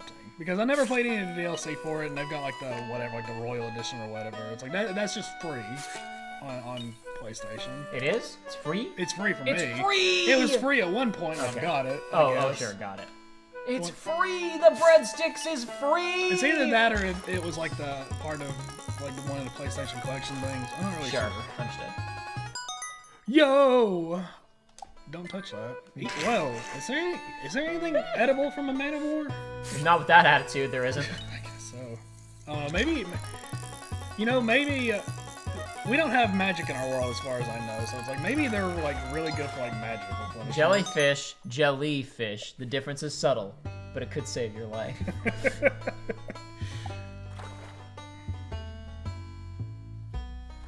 Isn't the East? Do you mean best type of fishing minigame where you hardly need to do anything? I don't know, it really depends. It depends. Depends on what you're in the mood for, doesn't it? It does. Because it's like, you know, it's like, you think about like the fishing in Terraria, right? It's like, if that was involved, it'd be a nightmare, because it's, you're not doing it to relax, you're doing it to get the epic loot boxes. What was Did you that? just stun it? I think I pressed the button at the apex of its jump and I stunned him. Oh, there's tech. There's teched tech. that. This is not simplistic at all. Are you kidding me? This is just the first one they're giving us access to. Who knows where this is going to go This later is second in the game. only to Sonic Adventures. Oh my goodness. Oh boy. Never played any fishing in any game. I never really liked any fishing I've ever played in any game. Damn. Somebody needs to play Lego Island 2, The Brickster's Revenge. That fishing minigame, and that was a legitimate wall for me as a child. I could not get past it. Drove me nuts.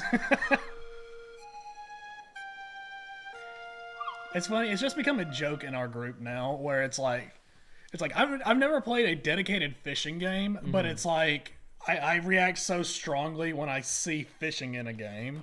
It's like it doesn't have to be involved. It doesn't have to be worth anything. It's like I'll just do it. Look at that flower up there that we can't even see unless we push ourselves up against these rocks. There's probably more down here. It's probably a recycled asset. Yeah, still. But still. For some reason, something about this makes me think of the last planet from KOTOR 1. Yeah. With the hammerhead people. Yeah. I don't know why. I have found the door, but it seems I will only be able to lift it a few inches.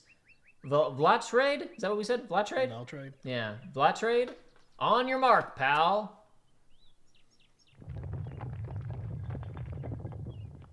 He does have a peg leg, and you can't fake that like you can with eye patches. Commence! There's magic in this world, though.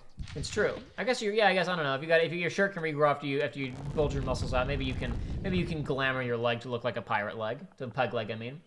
Hurry! No sweat, big guy. Demolition is my middle name. She's got the that hair is a very clear Sky Pirates from Castle in the Sky reference. Ooh. That's what you get, you old ruin. That's one way to do it. Well, a job well done, mateys. Better let the captain know our part of the mission was a success. Valerie's crew might need pointers in there. I will remain with them for now. Sure, can't hurt to have a mage around. Oh, I will prove to be a valuable companion, or my name is not Kennethan. Have it your way, then.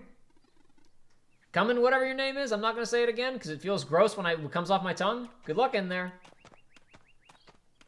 I don't know what it is. Something about saying that guy's name feels bad. Whee! Oh my. So the rest of the demo is just this dungeon. Okay. My, what an improbable place. Look at this device. I wonder what it does. Impossible to say for sure. Zap it with your squid magic. Why don't you explore a bit? Thanks, dude. You're so helpful. Jordan Canberra asks, do you go fishing IRL? On occasion. Do you? I don't. Not in years. Not in years. I do it. I don't do it all the time, but sometimes my friends and I will just get together and we'll just go to a river or something and fish. Last time I went fishing, I had very bad luck. I did not do very good until the very end, where I accidentally caught a gar. It was not intentional. We were like, oh, that looks like a gar, interesting, and I started reeling my line back in, and it just grabbed the hook. I was like, huh, well, I got this. And I got it, and I was like, I'm afraid to get the hook out now, so I'll let somebody with more experience do it. So that thing's got teeth. We have an ability. We can do a little puff of wind out of an enchanted bracelet we've got. We can use this for block pushing puzzles. Fun. I will actually say, this dungeon, I think, is very fun. It's got a really good mix of puzzles and combat. I thought it was pretty refreshing, actually, because it lets you do a lot of different things in here. That's cool.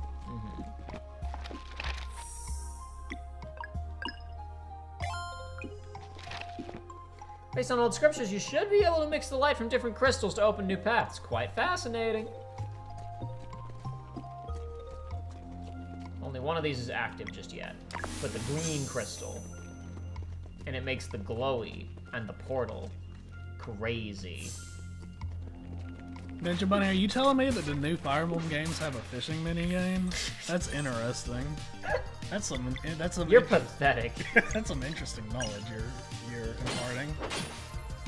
All right.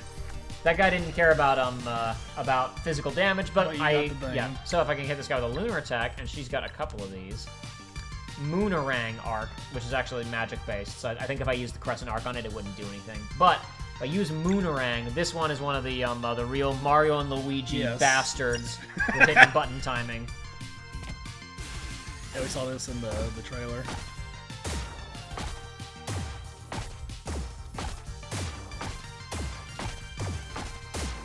Oh, that rocks. I love that. That's so cool. I love that. It's pretty neat.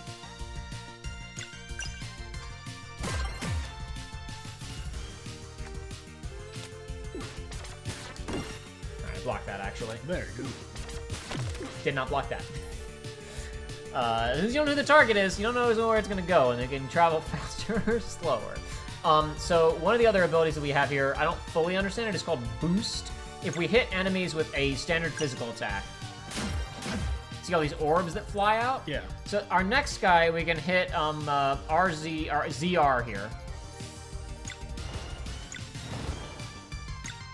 And it will increase the effectiveness of whatever their next action is. Okay. Huh. Those can sit around on the battlefield, and you can wait to use them at a particular time, or as you saw, you could have one person taking one of them on a turn and save the other ones for later, or whatever. Yeah. Okay. I mean, that's a little bit of extra thought. Yeah, using your standard melee attacks restores MP, and it will also make those things fly out. Magic attacks don't cause those to fly out. So it's another resource to manage in the middle of battle that is specific to that battle, and nothing else. Is that a staff? Yep. Ooh. Very nice.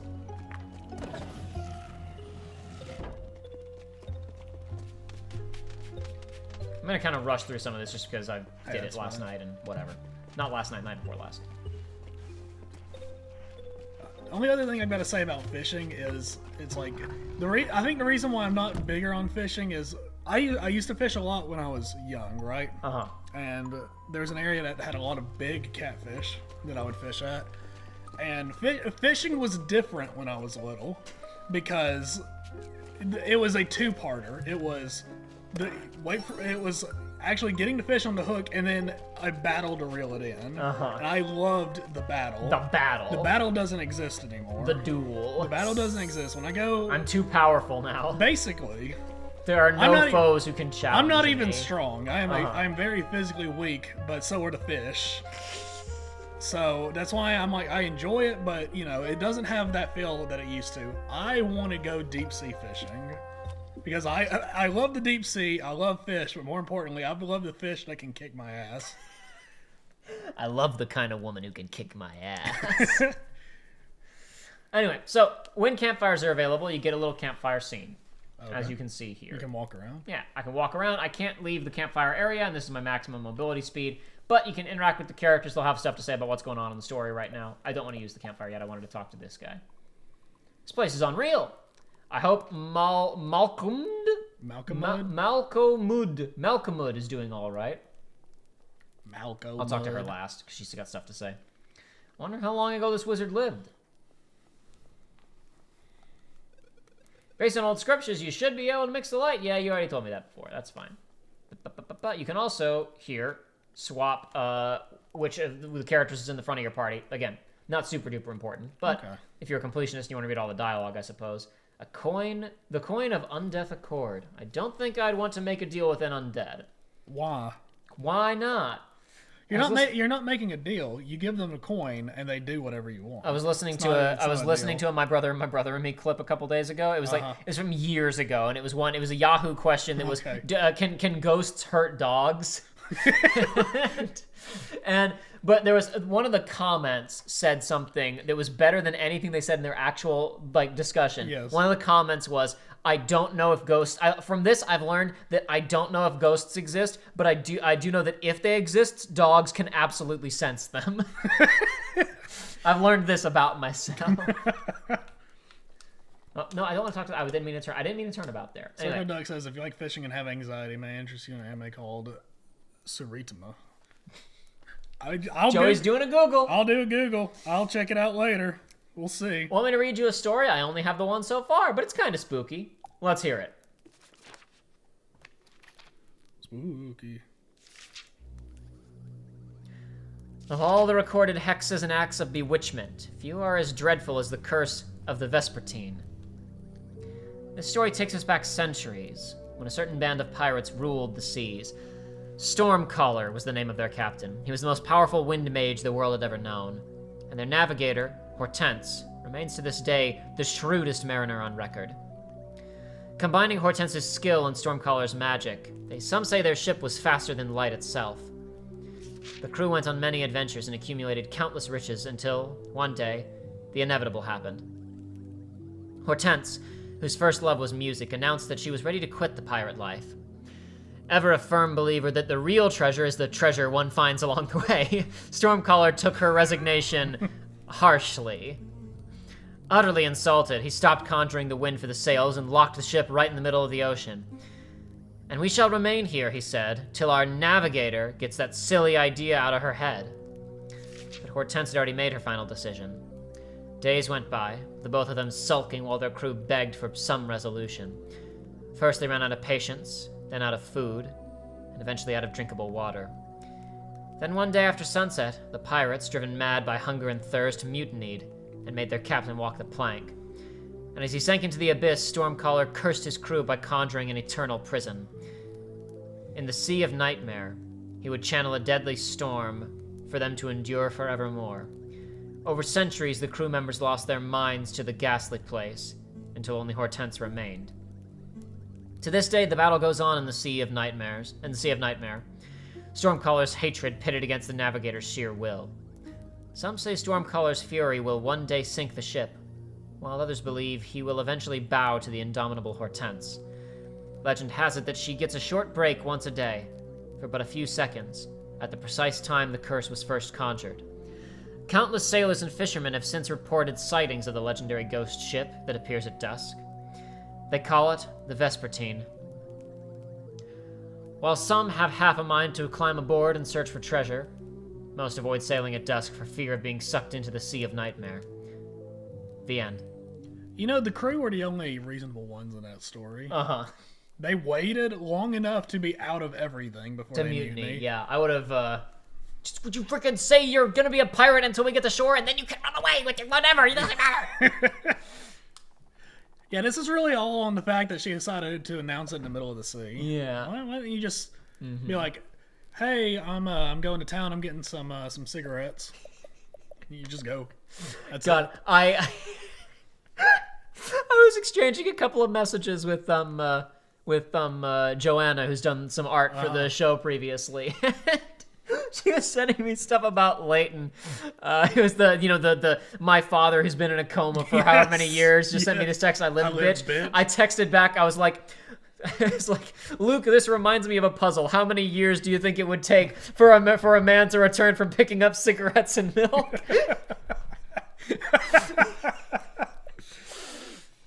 Oh boy. Okay, let's see. Oh, 40 heal for party. That sounds excellent. Ooh. Yay! Oh, Jordan Canberra says that he likes Stardew Valley's fishing game. I was already considering playing Stardew Valley one day, and you know. Oh, you're so easy. I am. If it's got fishing, it's immediately like a number grade higher for me, even if the fishing's bad. Doesn't matter, as long as it's not like reprehensible. This isn't quite like the exaggerated scrumptiousness of the rendered food in FF15, the 3D stuff, but the fact that they put in effort on the sprite art for these, and they've even put in images of, I guess I'm out of room for food. Like they put in images of like them being prepped or whatever it's pretty crazy. Anyway, and then resting is a full heal for the team.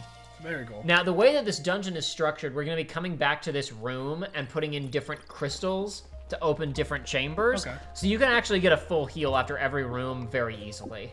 Okay, cool. It takes a minute, but you can do it pretty simplistically. We got a blue orb from our last room, so now we can go into a blue room. Yahoo! Whee! Sayonara.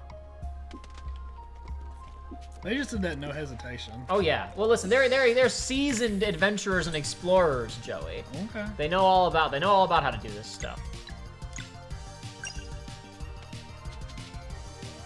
God, the timing on that one is so weird.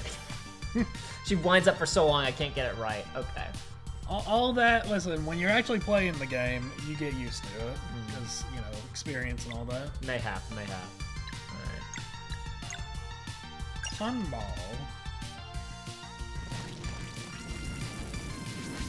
Ah, crap. Screwed it up. Shame. Ah, well. Thunder. Thunder! Okay, I blocked it too soon. It strikes 2 times and then it strikes true. See, that shows our both of our brains firing in 2 different directions. You're quoting Kingdom Hearts, I'm quoting Luigi. Don't worry about it. Why doesn't he have any lightning magic in Smash? Why not? It would be good. He could have some. I mean, really, who would tell Luigi he can't do something? Exactly. Honestly, who would look Luigi in the eye and say, sorry, man, I know you really want it, but you can't? Who would do that to him? Not me, that's for sure. Maybe his brother, his good-for-nothing brother Mario. Certainly possible. Oh my god. Awful.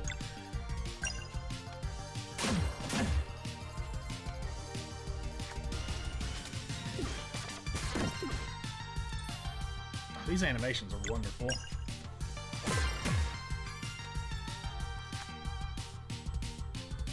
Is that like a crab? It's a crab hiding underneath some rocks, yeah. Awesome. I don't think I don't think I negated that. My ankles. That was too soon. God, I'm really not good at the timing on these yet at all. That was too soon too. God. I've not learned the timing on these yet. Don't think I blocked that either. Not doing good there, boys. Not doing so good.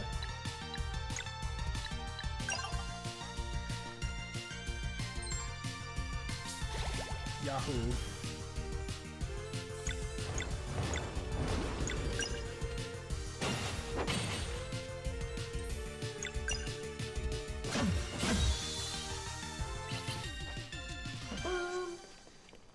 Do enemies repopulate a room after you leave? I don't know, because I haven't bothered going back through any of these rooms. I assume they do, or else there would be no way to, like, I don't know, mess with grinding in this game, but, I mean, some games, they just don't want you to. It's true. But, like, so, for example, I can't go back to the initial area where we fast-traveled into because it blocked us, and I didn't bother going back in any of these rooms after I initially did them when I was playing last night. But we could, again, not last night, night before last, but I could certainly try Time it. is relative. I could certainly try it. We could see what happens. Time is convoluted. It's true. true. Trend. It's true.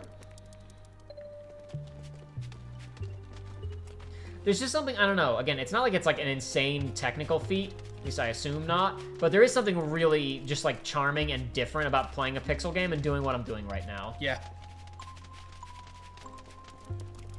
Playing a, you know, a JRPG pixel game specifically. Ooh, that's a big group. That's a base of all. Oh, that's a baseball.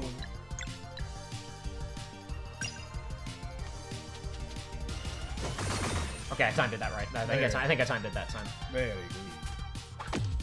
Come on. I really have not gotten the rhythm on these attacks yet.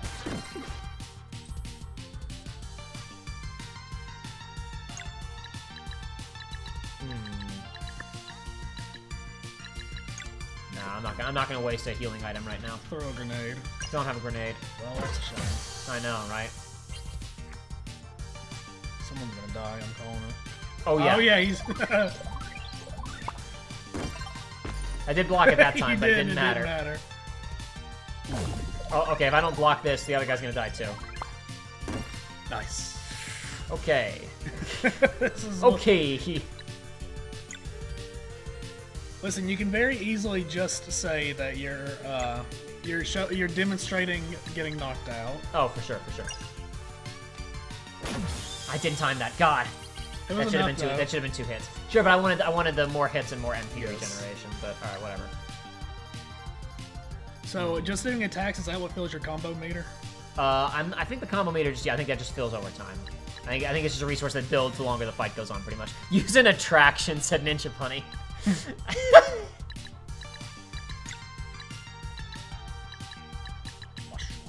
Mushroom down. Why not? So tasty. Block that. I thought that was too early, but it worked. Block that too. Awesome. Oh yeah, when I was playing Sonic Frontiers, I just remembered that a really weird thing happened where I forgot that there was a Monster Hunter crossover with it. Yeah. And I was at the fishing hole, right? And I was looking at the options, and there was like cook meat. And I was like, what? That's weird, but okay, what does it do? And he puts down the thing. It's like, oh, this is just the thing from Monster Hunter. Like it's just the mini game and the song and everything. Yeah, I think I was telling you, playing Monster Hunter Rise, I was blown away because I was like, oh yeah, there's a Sonic crossover, and I texted you 2 separate times, like a week away from each other. Because the first time I was like, oh, I want to get a Sonic outfit for my cat, and I start the mission, and all of a sudden I started hearing the funky bass. Holy shit! I didn't know it could go that huge. fast. I started hearing the funky bass of Escape from the City, and it started playing that in Monster Hunter, and I thought I was having like a religious experience. I was like, what is that? And then I got used to it, and I was like, oh, I'm gonna do another mission, and I immediately, you hear the of live and learn, and this was another moment where I was sitting there, I was like, I'm about to wake up, this isn't real. This is not correct, but it was. Multiple texts of you having surreal experiences in Monster Hunter crossovers. Just because it's like normal Monster Hunter event crossover, like Monster Hunter 3, it's like you could get like a Samus armor and like a gun that was her arm, right? It's like that was just. It's like you fight a monster. It's like it's just there's a monster, and the name of the mission is like a reference to Metroid, and you fight it, and then you get a piece that you can use to make the armor. And then of course, like in this, it's like, oh my god, there's like I'm running around collecting rings, and I gotta get so many of them in order to complete the mission. I thought there was a speed cap on that, even if you made perfect inputs. But it wasn't. I mean, I'm sure there is. There is eventually, but that was... I mean, I haven't even seen it go that fast in, like, developer videos. You were going nuts. Alright, what do I want? I want more hit points. These guys are pretty squishy right now.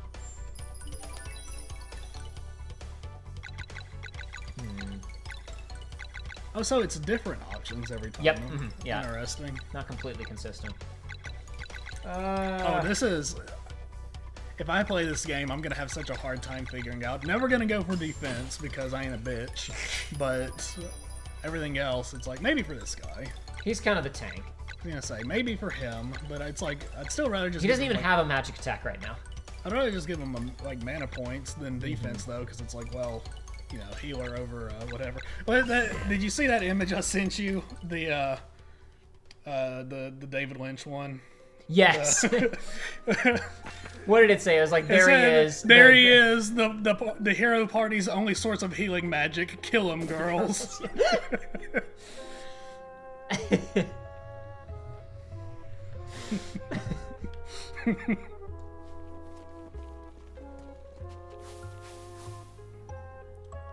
I can't believe how fast I got that going.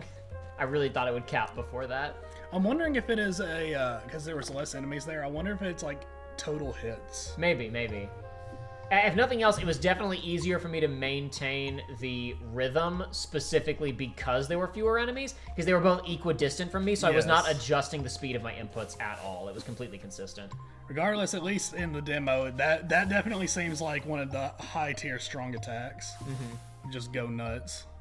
This game looks almost as good as Octopath Traveler 2, says Ninja Bunny, and Video City 1 says this is almost as good as Triangle Strategy. I can't tell if you guys are being facetious or not, since I've been on the record about I don't really love how those games look. But no, in fact, this is the type of game I would point to as like, this looks... I like what this is trying to do a lot better than what those games are trying to do. And yes, Octopath Traveler 2 is coming out soon if it isn't already out. Video City 1. It's like its release is imminent, or it's already happened and I missed it. I think it is coming out because I want to say the other day I made the reference to, oh, I thought it was already out. It's an easy way to find out. It is. February 24th. Okay. Less than a month. Coming out soon. The demo, yeah, I think the demo came out. It might have been the same day as the Octopath Traveler 2 brings back the series' ridiculous Easter egg. Okay. says this headline from Polygon. Octopath Traveler's substantial JRPG demo is out now on PC 2 days ago. I guess it's a PC, not Switch demo, so that's why it wasn't talked. Or maybe it was talked about during the Direct, and I ignored it because Octopath Traveler 2 was on screen. They showed Octopath. Yeah, I know, and I ignored it. I know, that's why I think I'm saying it. Because I'm pretty sure it was after Professor Layton, so I didn't have anything else to talk about other than how Professor Layton wasn't dead. Alrighty. That switch turns on one of these things, so now we can start doing color combinations. Now we can, combine. They're gonna combine. I didn't know people liked the Octopath art style. Somebody likes it. I know people that like it.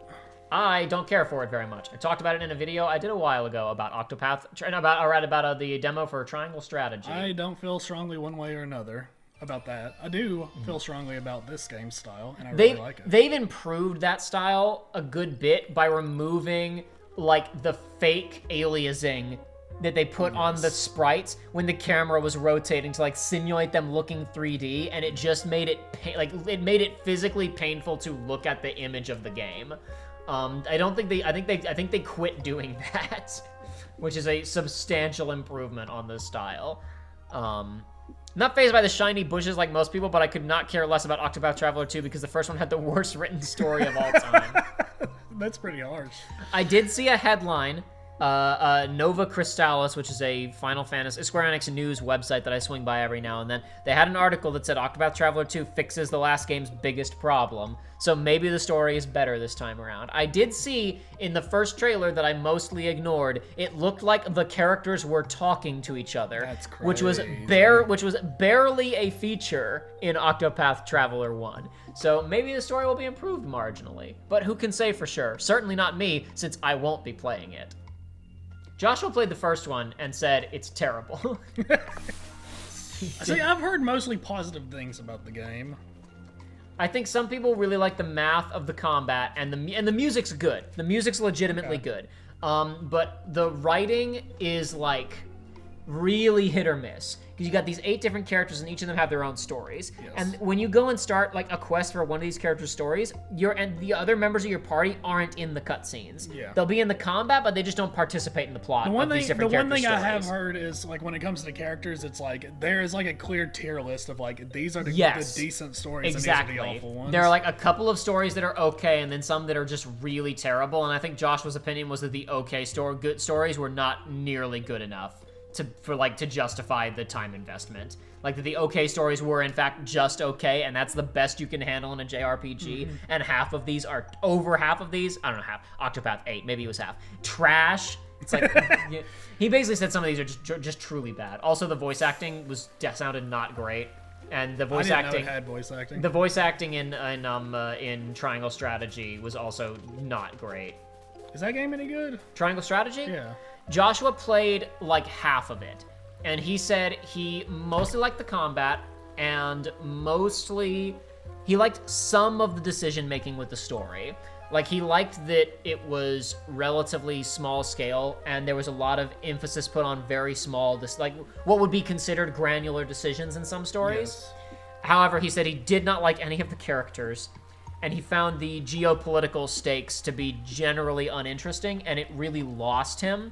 And about midway through, Resonant Arc began their podcast on Final Fantasy Tactics, which got him to finally go back and try Final Fantasy Tactics again and listen to 2 really smart people analyze the story of Final Fantasy Tactics. And around that time, I was also watching this podcast, even though I was familiar with the story. So he and I were talking about Final Fantasy Tactics as he was playing through it, and he was like, this is like top 5 video game narratives of all time. What the F am I doing wasting my time with shitty Triangle Strategy? So he never finished it. And it's like when Triangle Strategy is very clearly deliberately trying to be Tactics Ogre, when it's trying deliberately to be Tactics Ogre or Final Fantasy Tactics, and it's like all it's got is the characters say forsooth every now and then, like it doesn't understand what made those games appealing. Joshua lost his patience for it. Perchance.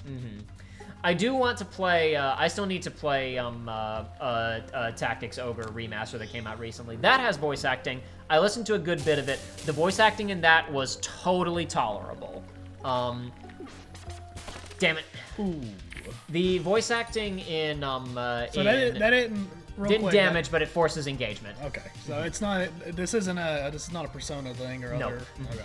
And something weird. One time going into a fight, I saw my character perform an attack animation. Okay. I think I hit a button. I was never able to replicate it. So I don't know what that meant. Interesting. Octopath Travelers is a truly shocking game to play through whenever you're in a cutscene. I really dig this combat song. Every time it has come on, I've started jamming, started dancing. What are my options here? What am I doing? Where are we going? I can't stop these guys from having their special attacks. Though I should note, reducing them mitigates the strength of their attack, Cool. even if you don't completely cancel it.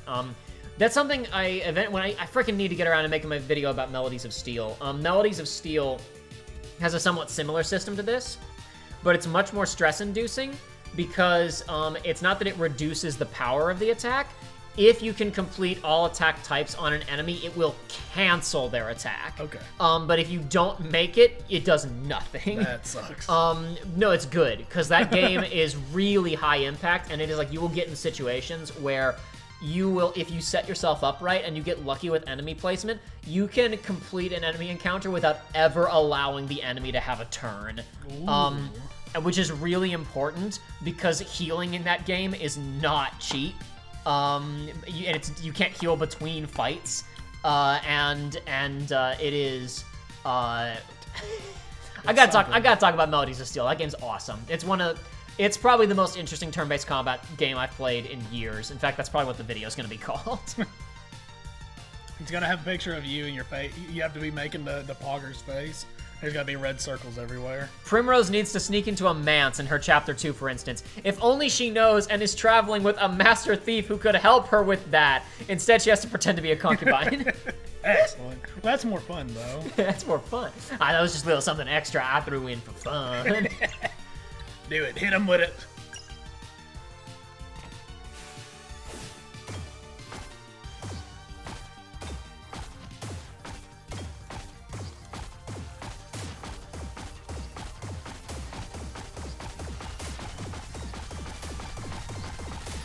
Oh, that rocks. That's so good. That's so fun. Okay, all right.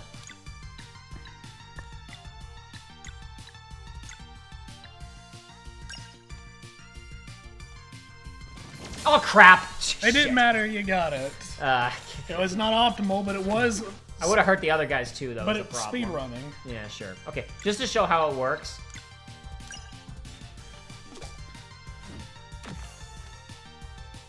Okay. Yeah, I'm not really going to need that, but I just want to kind of demonstrate how it functions. Oh, it didn't matter anyway, because he's self-destructing. Good job, buddy. Bonk, bonk.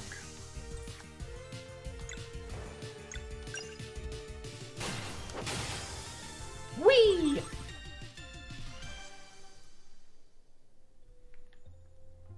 And it's over.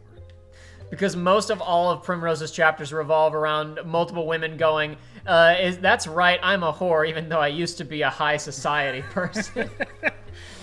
The writing in Octopath is, let's say every character's storyline has a one-track mind, and sometimes that one track is decent, and sometimes it's, oh my god, please let me out of here. Very good. They're back. Yeah, you gotta do this room is just a couple of combat encounters. Okay.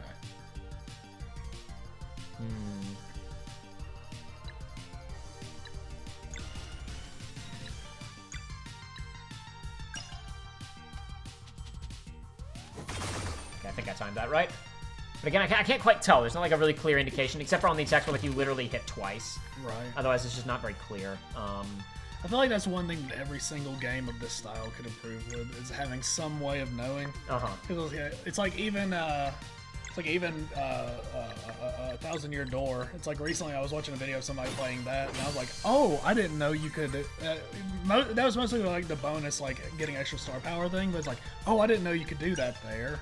It's like, oh, and that goes in like 3 others. Interesting. The stylish, you mean? Stylish inputs? stylish Yeah, you can get a badge that shows you that, but you have to find it, and it's really expensive, and it takes a slot. No, there's a badge that's like stylish assist or whatever, and it makes a little exclamation point appear above your party member's head that shows when to make the input. Okay. And some of them are really wild because it'll be like there's actually, you figure out the first input, you're like, oh, I got it. There's And like then it's 3 like- more inputs after that you don't know about. It's like, oh yeah, because Mario does the triple jump, so of course he would have the triple stylish jump, right?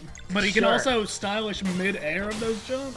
It's like, oh my god. It's crazy. Or it's the one where it's like where you can like stomp on somebody 10 times in a row, and it's like you can stylish mid-air for all of those. So Yeah. you are just actually pressing the button 20 times in like 2 seconds.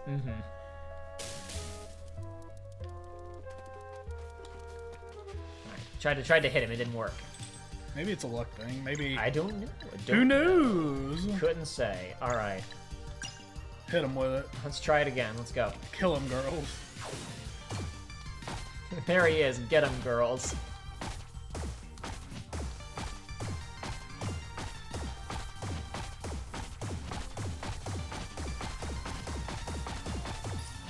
So in the trailers, they have shown a bunch of things with similar functions, right? Yes.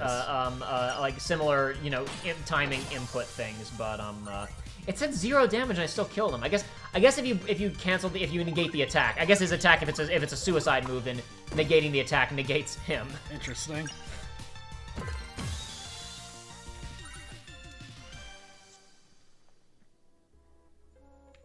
And the reason I didn't jump and swim around and try to see if there's a secret behind the waterfall is because there is a Because secret behind the there waterfall, is. but you can't get to it yet. So Very nice. this gives me a flashback to you guys playing dungeon encounters. Why? What are we talking about now? With it's just turn-based combat in general, you mean? Red crystal. That's still a game that I think about occasionally. Where it's Dungeon like, encounters? Yeah, where I'm like, when I'm really in the mood, Yo, what a wacky thing that was. what a wacky thing. No, real fast. Yes, remove that. Because we also can just put the red crystal in and see what we get out of that. But first, I'll go get a full heal. Of course. Oh boy. Oh god, there's more. Ninja Bunny's still seething about Octopath. It goes for most characters. Ulbrich is going on a journey of self-discovery and is trying to find his purpose in life. If only he had 7 traveling companions who are all very resolute in their ideals and aspirations. There's a truly surreal experience to play Octopath and have Primrose say if only there was some way to sneak into that manse while Therion is literally standing so close to her that their pixels touch and he says nothing. No, Circle Duck says Primrose is an independent woman.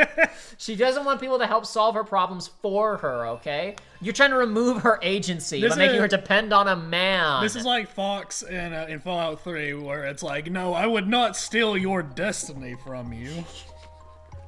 But Fox, just go in there, because if I go in, I'll die. No, it is your fate, and I would not steal it from you. This is interesting. We've had 2 rooms, one that was like kind of navigation and then combat, and then one that's just combat. This is strictly puzzle, no enemies in this room. I kind of like that this game seems to have enough different mechanical options going on that it can give us a lot of variety in one dungeon.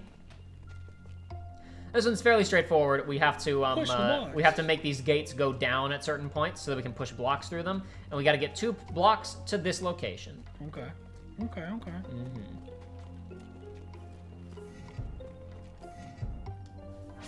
A simple enough puzzle.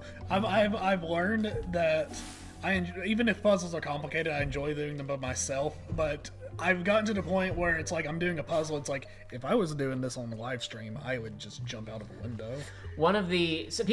Back in the day, people asked, would you guys ever want to play the Layton games? And I'm like, no, because they'd be LP poison. Yeah.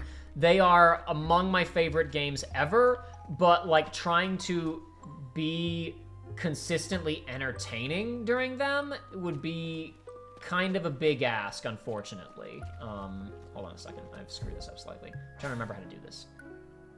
Right, okay, hold on. I remember the steps now, I think. Yeah, hold on. That was a trick. I didn't have to hit that white one yet. Not yet. Hold on.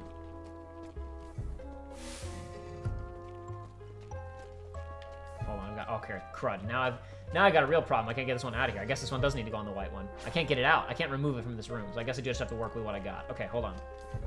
We have to get another block into. Ooh. It goes over there. Oh. Yeah. I see. Interesting.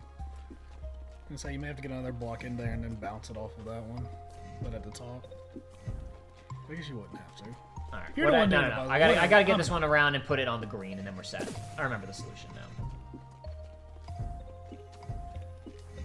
Yeah, I've learned, I think, the worst type of puzzle, not this, I think I've learned what puzzle I'm absolutely worst at. And that is the puzzles where it's like, here are 4 dials, this dial turns this one, this dial turns these 2, and this dial turns another one. Like those, my brain shuts down, and I want to cry at those. And there was one of those in Sonic, and it took me like 15 minutes, and I did it by accident because I was like, okay, well, hold on. Well, maybe if we do this, maybe. And it's all fake. I was just trying, but then it happened, and I was kind of mad because I was like, I didn't figure this out. It just worked. Ninja Bunny said basically exactly what Joshua said about it, just a bit more succinctly than I was putting it a moment ago. Triangle strategy has some of the best strategy RPG combat ever in a video game, and its story makes a lot of sense, but it is insanely boring. There's just not a lot. There's not much intrigue. There's not a lot of interest going on. Whereas FF Tactics is overflowing with intrigue. Now, with all 3 things activated, we can actually go on to the final boss now of this dungeon. But there are 2 optional rooms. Okay. Because all we need to do to actually get through this is put all 3 things onto the receiver, and by going into that red room, we activated the last receiver. But we got a bit more we can do here. Why not open with this? What? And why shouldn't I?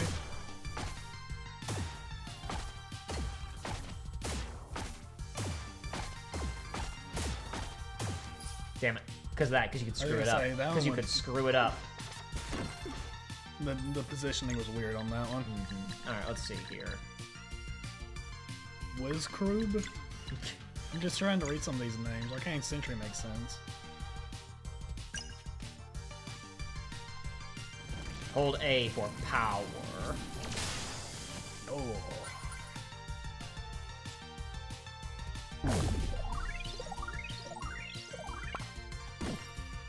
Blocked it. I just love the idea of blocking fall damage. Yeah, why not?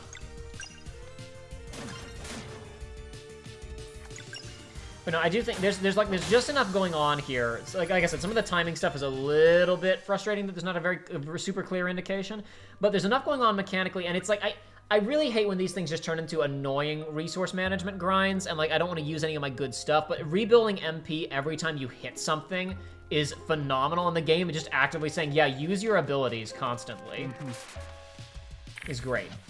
It's good stuff. I like it a lot. So I haven't really gotten to use any combo moves. This fight may go on for a minute, though, so maybe we'll get to see some combo moves this time.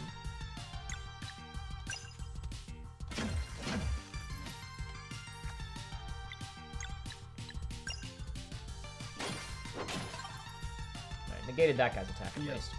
Or his special attack. He'll still think it. I don't, maybe he still gets a turn, maybe he doesn't. I honestly don't recall. I guess we'll find out. Yeah. What to do now?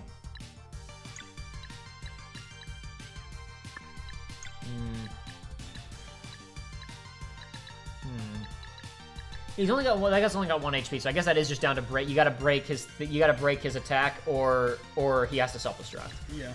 But couldn't really do anything about that, so whatever. This guy's almost dead. I might as well finish him off. Nice.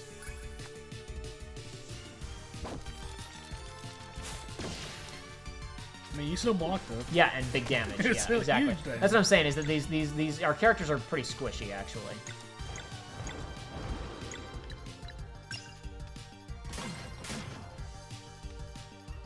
So when it says vulnerable, I've noticed that usually only happens after you empower yourself. Yeah, I don't know. I don't know what that means.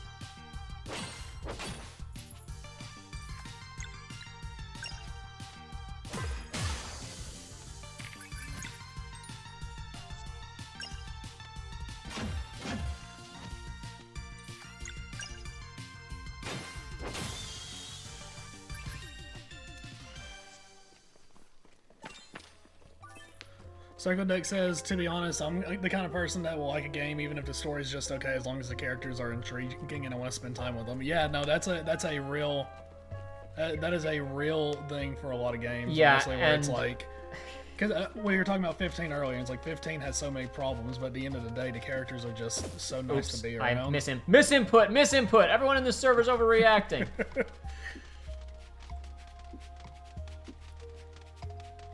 Whoa! This is a new combo move. I haven't even shown a normal one. I haven't shown any other ones yet.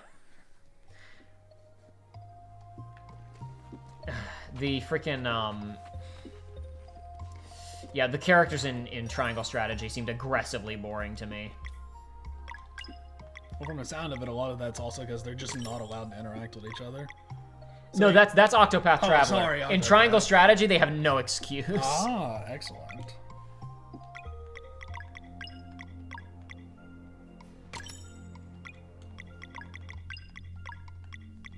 An adventurer's vest. Every good smuggler needs a smuggler's vest. I feel like I picked up more stuff last time, but maybe I'm crazy. Oh, right. This just takes me home. Boop, boop, boop, boop. Boop, boop, boop, boop, boop, boop, boop, boop, boop. Yahoo. Maybe you can try out that new scroll on the boss. Yeah, I probably can. I'll probably get to use combo moves on him at least. Now, you, yes, need to be blue. Your color is green. I could stop and get a full heal, but I'm not gonna have to worry about that in this room. It's just not gonna be necessary for this room. Is this a platforming room? Exploration, exploratory. Maybe.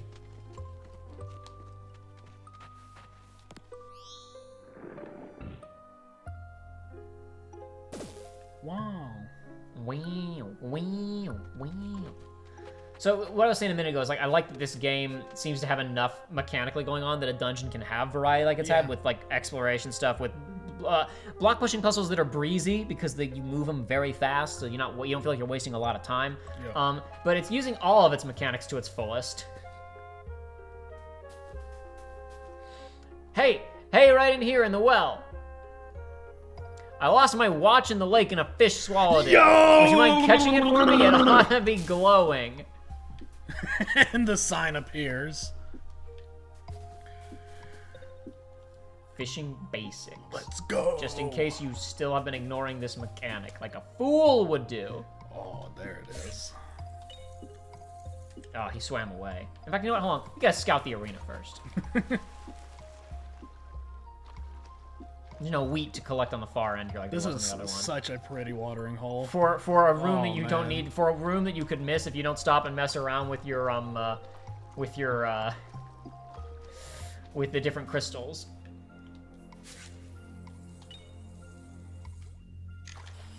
Oh, yes. It didn't go into the fishing song. No, though. it didn't. We're in the dungeon, dude. Serious time. They should have had a dungeon. These fishing are song. not, Joey, these are not crazy, wacky, woo-woo Wacky-wahoo pizza pizza times. These are foolish times. I don't think that could eat a watch. You caught a golden watch. This is a fantasy world, Jacob. I guess you're right. Did you find my watch? Yes. I forgot. I gotta read descriptions of key items before we hand them over to NPCs. That's important. Inexplicably swallowed by a fish in the wizard lab. Excellent. That's the one. Thank you very much, my friend. Here's a little something for your trouble. How'd he do that? Green leaf. A green leaf? No response. What else is in our key items? Is the green leaf a key item? No. From that time, Garl snuck into Zenith Academy. I guess that's a backstory. The trailers and screenshots have shown there is like a lengthy section at the beginning of the game where our main characters are all kids. Okay. So I guess that's a souvenir from the olden days. All right. No, I believe the green leaf is. Hold on. Yeah, here we go. Max HP plus 20. Oh, that's pretty good for all this. I'm gonna put that on our tank. And I'm gonna fish more. Yeah! Yeah, I quite like the look of this fishing minigame, as far as fishing minigames go. Oh, lunar trout. I don't know how to fish or making it in this lab. I guess it's all just magic. It's a self-sustaining ecosystem, Joey. Perhaps. I mean, there are plenty of fishing caves. So It's fine. true, it's true. They're usually blind, but, you know, not always. Sometimes they're blind, sometimes Sometimes they're blind and stupid. Sometimes they're blind, sometimes they're stupid, sometimes they're blind and stupid. Sometimes they have a, what you call it? They got a symbiotic relationship with bats where they eat the bat poop. Oh dear. Yeah.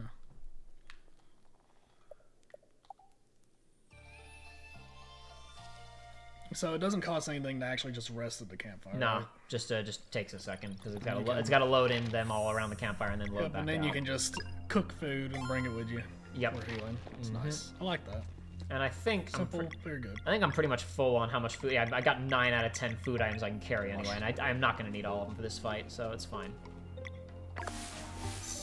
So this boss is the ending of the demo, but there is some bonus stuff we're going to go and try to hunt down afterward. Maybe we'll see what happens. Well, I guess we already know where it is. We just got to hope we have the money for it. That's true.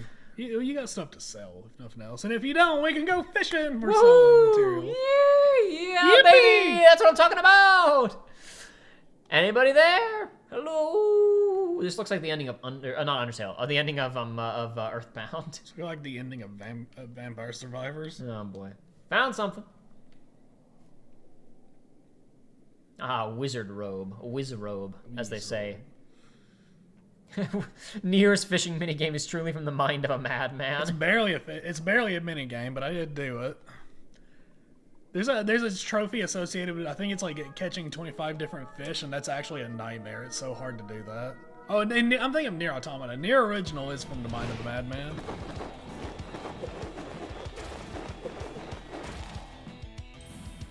That's cool. Yeah, this boss is pretty fun. I like this boss.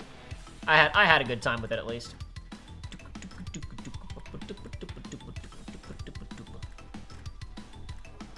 And you guys gotta tell me how volume is. Make sure you guys can hear this music, but still hear us too. Alrighty, well. Yes, you know what you must do.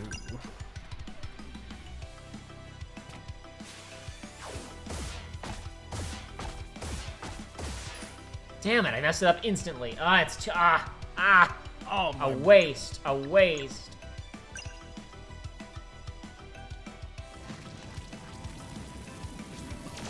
Nice.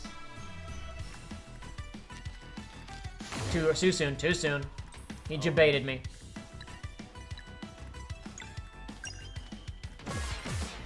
But again, doing your normal attacks is important because it restores your MP and it gets these little charge things to drop. Yes. Circo Duck says they're making a Tails Nintendo, and it looks cute. I'm going to Google that. A Tails what? Nendoroid. I don't know what that is. It's a figure. Little Japanese cute. Oh, Tails from Sonic the Hedgehog. Got it, okay.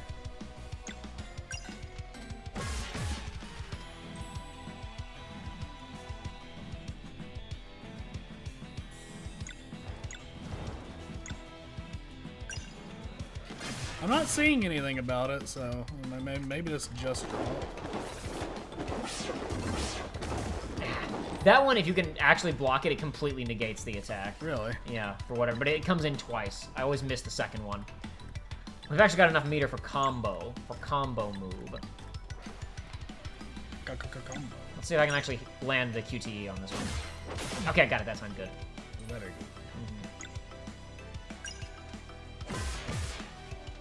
That one Seems wasn't like super everything you do fancy. is like it causes vulnerable. So, Yeah, I haven't, like I said, I didn't dig through all the tutorial menus, so I'm not sure what's going on with the vulnerability. maybe it's just weakness. Maybe it's like, oh, it's particularly susceptible to this attack, so it lets you know. Let's see if I can redeem myself.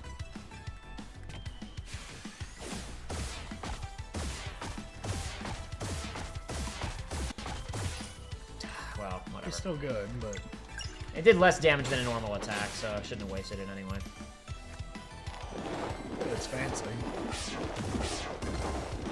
Oh, okay, maybe it Whoa. does. Maybe it doesn't actually negate this. I thought I blocked it and it didn't, so that was You blocked the interesting. second one, I mean, you didn't block the first volley of them. Yeah.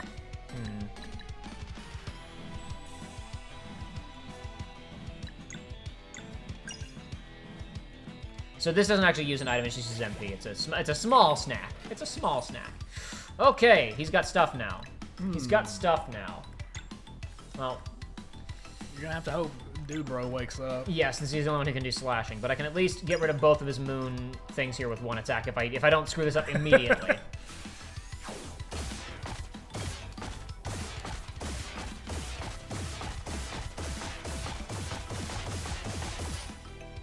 That was good. All right. All right, good.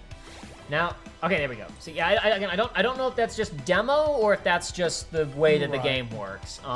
But considering how much damage enemies seem to do and that they often do perform group attacks, I think it just is meant that you get game over if you team wipe. I don't know though. That seems reasonable. And you prevented him. Hooray.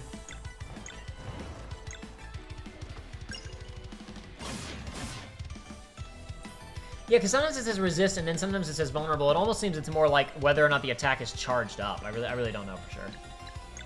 In the beginning, most of your basic attacks and whatnot. Well, actually, most of the attacks that haven't been just that moonlight attack have not been resisted. I don't know. Idiot! I forgot to use the item that let me the scroll that I picked up to give me a new ability. I have to use it. Oh well. Ah well. It's Garl takes his shield and Valerie or whatever her name is jumps on top of it and he launches her at an enemy. Okay. We can at least see this one.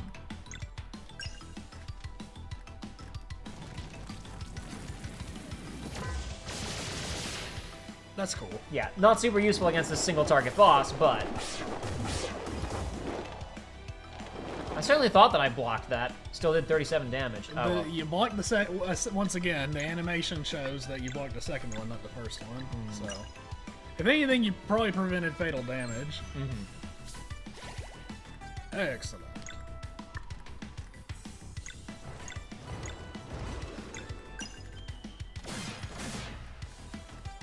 See, last time I did a physical attack, it said vulnerable, it didn't he? Yeah. Oh, but no, he changed form. form. Yeah, he changed forms. Yeah, that's what that is, of course. Silly so I guess the other form is better for, is more weak to physical, and this is more weak to magic? Because I'll bet you this will hit vulnerable. Yep. Okay. It's all coming together. It's honestly pretty straightforward RPG boss stuff. It's all coming together, baby. Oh, boy. Okay.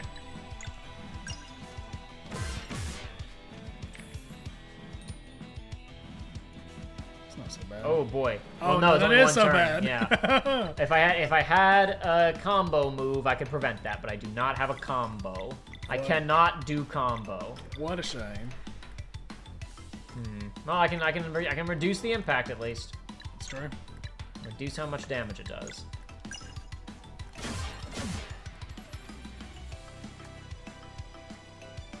I do believe I remember reading in a tutorial prompt that it was oh, it's just right. It just summons that dude. Yeah, who cares about that? Who cares? That's no big deal. Who gives a crap?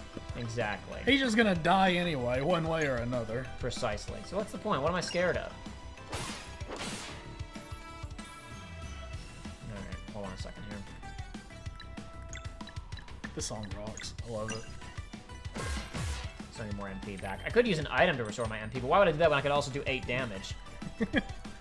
Listen, hey, listen. It's like a Joe Cat who makes a lot of videos on FF14, like guides to playing different roles. He's talking about like, you know, if you're pushed back out of your effective range, you should still be hitting buttons to do your minor range chip damage. It's like, but it's only 1 damage. Who's doing more damage right now? There's only one. Who's doing more damage to the boss? You should always be up.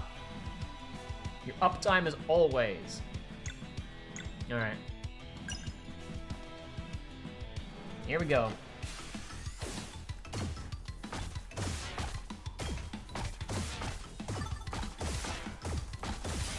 Alright. I achieved what I wanted to achieve. You did. I keep blocking too early on that.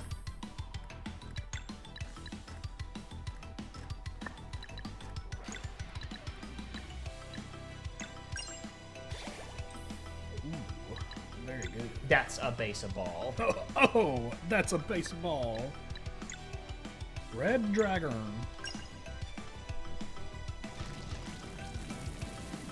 Because I can't show the other one off anyway. May as well use it. And he's in his, magic vulnerable form, so that finished him off. Wahoo! That was a baseball. Yeah, but that's the end of the demo. That's all I got for this one. Yahoo! Yippee! But as it says there, feel free to replay as much as you like, and should you be up for a challenge, rumor has it that a hidden relic can be purchased in the hidden, that a certain relic can be purchased at the hidden market somewhere in Brisk. And we know where that is. We know where that is, there. We already figured it out. Oh wait, remember your ABCs. Always be casting. Exactly. Continue.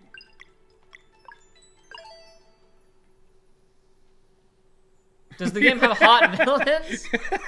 Play it and find out. I don't know. There was a mysterious ninja person who cut a did a Virgil cut to open a teleporter. That's true. I don't feel like that's a villain though. That's gonna be maybe that'll be a temporary villain that turns ally. Who knows? Who can say for sure? I was not able to judge their attractiveness from that one encounter though. I'm just saying you could go back and you could make that judgment call yourself, Circo Duck, if you found that hot or not.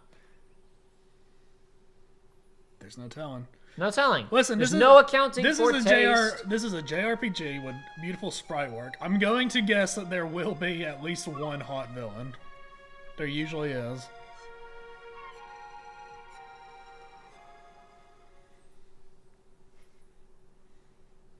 All right, maybe let's. We haven't seen how many funds you have, so we'll just have to see how much funds you have. Where's the button to show funds? There's a button that makes. I guess I can't do it in town. Let's see. I do not have the funds. See what all you can sell, I guess. Yep.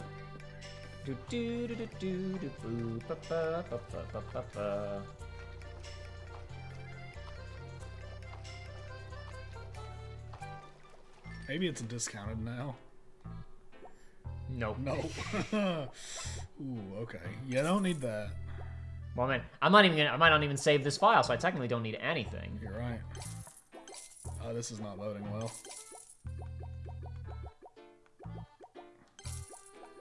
Ugh.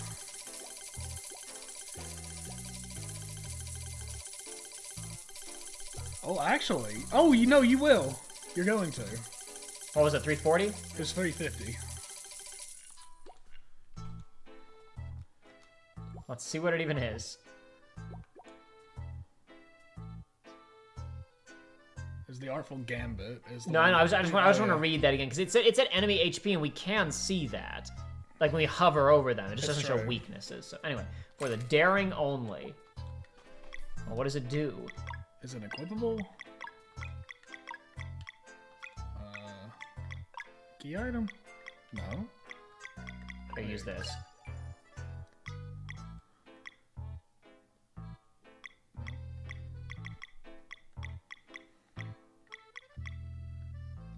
Where'd it go? Do you eat it? What have you done to me? You took all my money! Where is it?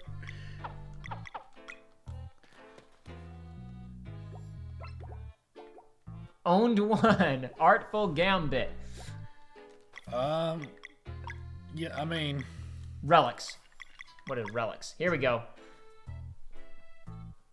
Oh, huh. So this I was gonna talk about this anyway. Yeah, that's easy mode. Max HP plus 100 and auto heal up to 75% after combat. So the art of amulet of storytelling if you just want to focus on the story. So what does this do?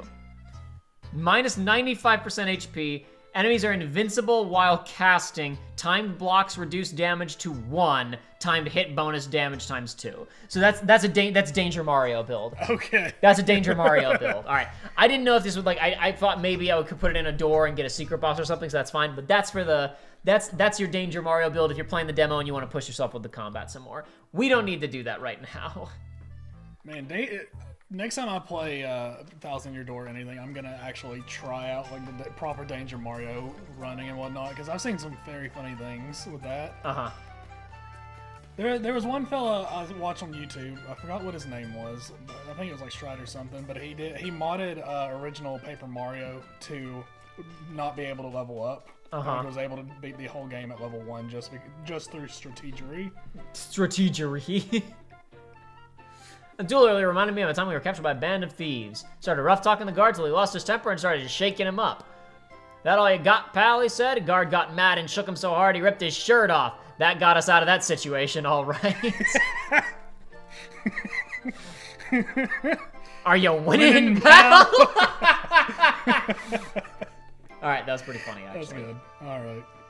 Well, that's it for the Sea of Stars demo. I guess now we can look at the how to play. Yeah. Woo! There's a good bit of information in here. I mean, some of it's pretty straightforward, stuff like this. Yeah. But the combat tutorials, there's actually a decent amount to look at.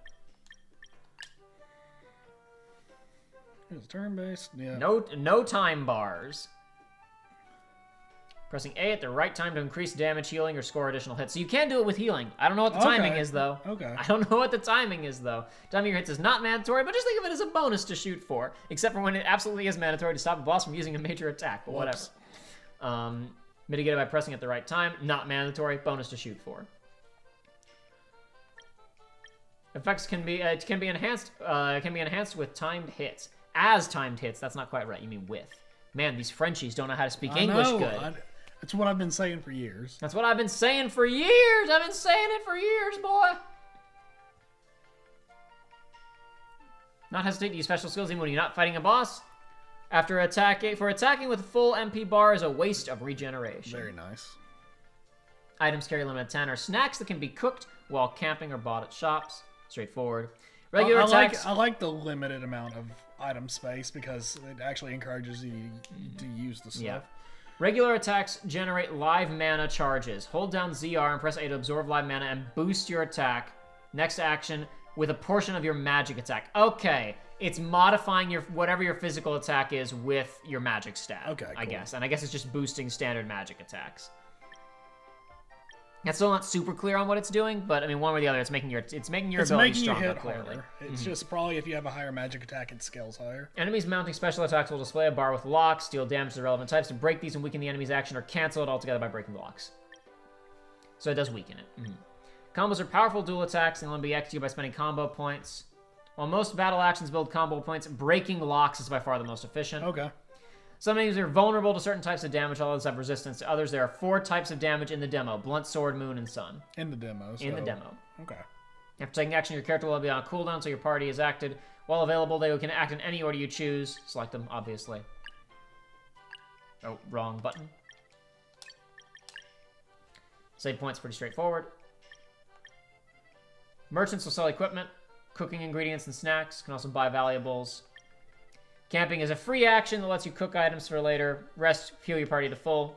Available at campfire sites in different areas throughout the game. And also while out on the world map. I gotta go see what that looks like. Except this is a unique location. I bet so, yeah. Depending on where you are in the world when you do that. Woo! Woo! Yeah! Woo! Yeah, baby! That's what I'm talking about! Non-combat healing. Heal outside combat. There are no campsites nearby. Access your magic skills through game menu or eat a snack from your inventory. Yeah. Customize the experience. Alright. I'm gonna run back out to the world map real quick. And you know what? I'm also gonna turn webcam back on. And we can hang out for a few minutes. Since we've all seen how the game looks now, we can talk for a few minutes. And I'm gonna try resting on the world map. And see what happens. And we'll fish for a few more minutes and just say goodbye to everybody. Because why not, right? Maybe we'll catch the big fish. I don't think there was a bigger fish. I think we saw all the fish that were there before, but who knows? Hard to say for sure. Maybe there's a secret fish. There could be a secret fish. Maybe that's where the secret boss is. You have to turn on that amulet and then, you know. I don't think we can do. We can't. I looked at that dock the other night. I can't do anything there right now. That's where a boat will appear later to leave the island, I'm sure. Is there a button to camp, or do you have to find a camping site? Oh, there is. Yes, I want to camp for the night. What does it do? Show me. Show me the map that it generates. Come on. All right, there you go. Cool. So yeah, so it is a unique location depending on where you are on the world map. That's awesome. Cool stuff. Yeah, very cool. That is very neat. I like that a lot. What a nice game. I think they still have the dialogue for being in the cave though, because we haven't cleared it yet. Yeah. Yeah. Or maybe it's just for the quest line. I don't know. No. I got the story. We're good. This imagery in particular feels like the one scene, the campfire scene in Chrono Trigger. Yes. That's really iconic after the whole Robo revitalizes that forest for a couple centuries or whatever part. That people think about that scene a lot. I feel like that campfire, just the mechanic of being able to do that all the time is probably meant to feel like we can initiate that whenever we want. Mm-hmm. Anyhow, guess what? Everybody in chat, you got like 2 minutes to hit us with some good questions or else we're bailing, so you better capture our interest. Look at that big fish up top. I see the big fish. I'm going for it. Oh, baby. That's probably just that one from earlier. Yeah, the red one. for sure. It'll be what we've seen previously. I think. But what if it's it's not? But what if it's not? What if it's not? There's no real harm in trying to find out. Oh, I missed the chance to stun him, since I know that's an ability that I have now. But you need to be able to get fishing upgrades, and eventually you can just do what I've seen them do in certain countries when they're fishing, where it's like when the fish gets close, somebody just gets a stick and just baps it on the head to knock it out.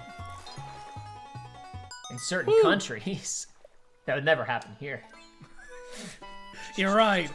Nobody would ever do something cruel and unusual to a fish around here. I definitely don't have a visceral, vivid memory of being near a local river and walking around and smelling something weird. It's like, what is that?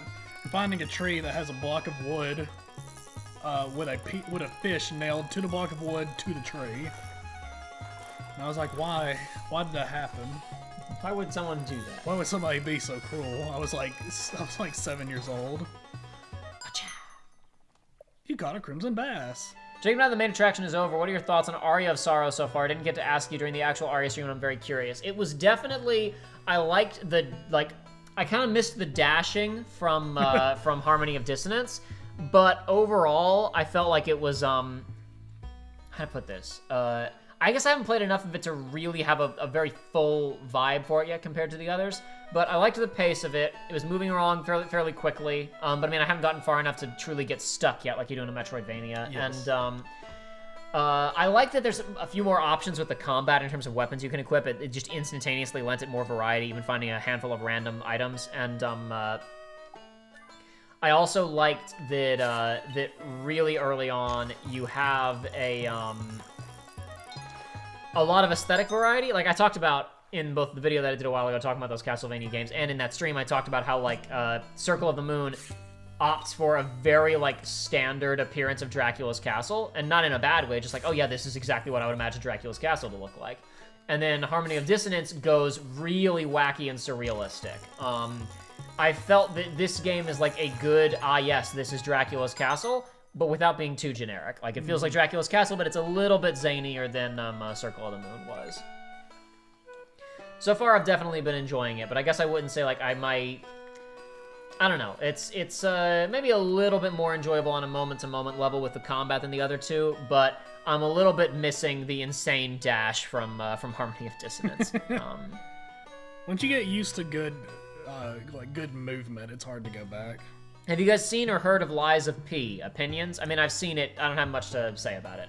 It's that Souls-like? Yeah. I'm sure you've seen it. Yeah, I was actually, because there have been a lot of very similar looking Souls-like recently. Yeah. That I was having to see if it was this one or if this was the other one that's in a similar like Victorian era. This is one it's basically I'm of the opinion of everything I've seen, it looks cool. I'm just gonna wait for it to come out, and it's like if it seems cool, then I'll try it out. But you know, we've been eating pretty good of Souls games as of lately, so I'm not just like clambering. I gotta go get in. Yeah. It could be good, it could be not, but I needs my fix. It's like I don't really need that fix right now, because I mean I just did another playthrough of Elden Ring not that long ago, but it's definitely something that I'm keeping my eye on. It, and I think the other one that I can't even remember the dadgum name of. I think it actually released, or a bit demo of it released recently, but I just haven't looked into it. Mm-hmm. I don't know. It's one of those, I don't like the name of it because it blends too much with all the other ones around it. But it looks pretty cool. I'll just have to see. Yeah, the steampunk aspect of it is definitely, like, it's got, how do I put it? It's like, it's got a good look going for it. I just don't know. We've had plenty of good looking Souls games that have been kind of mediocre. Mm-hmm. So... it's just like, I'm just going to see. I've been thinking about trying to get back into Neo recently, because Neo is, by all accounts, a very good game that I never got, it never clicked for me. Mm-hmm. I never beat Neo 1. I've heard Neo 2 is just a improvement, like, in just about every aspect, but I want to go back, and I want to make that game click for me. Right. I just have to figure it out. But I'm also going to have to take some more time, because it's still not been that long since I played Sekiro, and every Souls game I play, I want it to be Sekiro, so I have to give it some time. I have to take it away. Enemies haven't respawned in here, at least. But I guess they were all based on, like, those button prompts, so... That's true. I don't know what purchasing that relic... what good it does you if you can't find any encounters, so there's gotta be one of these rooms that's still got enemies in it. You never turned it on, though, did you? No, but I'll turn it on when I find enemies. I want to find them first. All right, there we go. May as well. We'll just see what happens. All right, 5 HP, 3 HP, 4 HP. So you have to perfect block everything, or you die.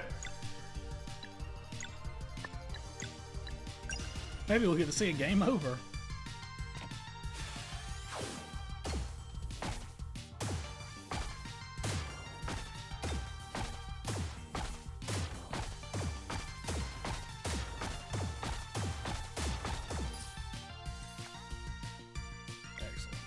Excellent. Everything is going as I have foreseen. I was watching a video about Wario and 4 the other day, and ever since then, I keep hearing his voice in the back of my noggin. All right, let's see. Excellent. You took a third of my health. But you're not dead.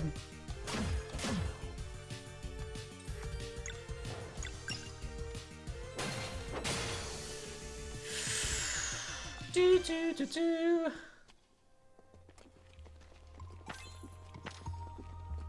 I picked up $9 from that. That's why we weren't very rich. That's why we were short on cash. All right, well, I've seen it. I don't need to do more with that right now, especially since it's not really convenient to like. It's not very easy to find enemies to fight with that right now. So I don't want to camp in here and save my game because in here is gross and spooky and stinky. I'm gonna go back out to that cute campfire outside and I'll save there. Yeah, I was just making sure that there wasn't any big content that we've missed in this, and I don't think there is. I don't think that there's in this demo. Yeah, I basically just googled secret boss. Doesn't seem like it. Just video of somebody beating the boss with that on. Sure. Since I spent a lot of my money indiscriminately, I probably shouldn't even have saved the file, but that's okay. It's fine. As if I'm going to reload this file anyway, it really doesn't matter. But yeah, an hour and a half demo. There's some stuff there, some stuff to do. Not the craziest, most substantial demo ever, but there's a decent amount to do. It gets you. I feel like you get to go through a dungeon and fight a boss and see a lot of other mechanics going on there. There's plenty shown for this, and that honestly, even that dungeon really felt like just a sampling of everything. Yeah, just a little bit of everything. So, wrong button. That is the thing, is that dungeon, like, I imagine, like, if you have a bunch of dungeons in the game that really mess with their structure enough, that you're changing around, like, puzzle-based dungeons, combat-based dungeons, a mix of both, that could be really neat. Yeah. I like that a lot. I'm big into that. It's my big favorite. Oh, yeah, boy. I mean, all in all, demo, pretty bang up. It was good. Mm-hmm. Yeah. Pretty bang up job. But thank you. I think that's it for today, folks. Thanks for coming out. Thanks for sitting through a lengthy discussion of other crap at the front end, and then I hope this was interesting. Obviously, I'm still not totally sold on the writing of this, but this is more than enough fun to play and to look at that I'm still probably going to check it out when it comes out. So everybody, have a good evening. I think that's going to be it from us, unless you've got anything else crazy you need to talk about. I don't think I do. I think I'm good. All right, cool. Then we'll see you guys later. Have a good night. Take it easy, folks.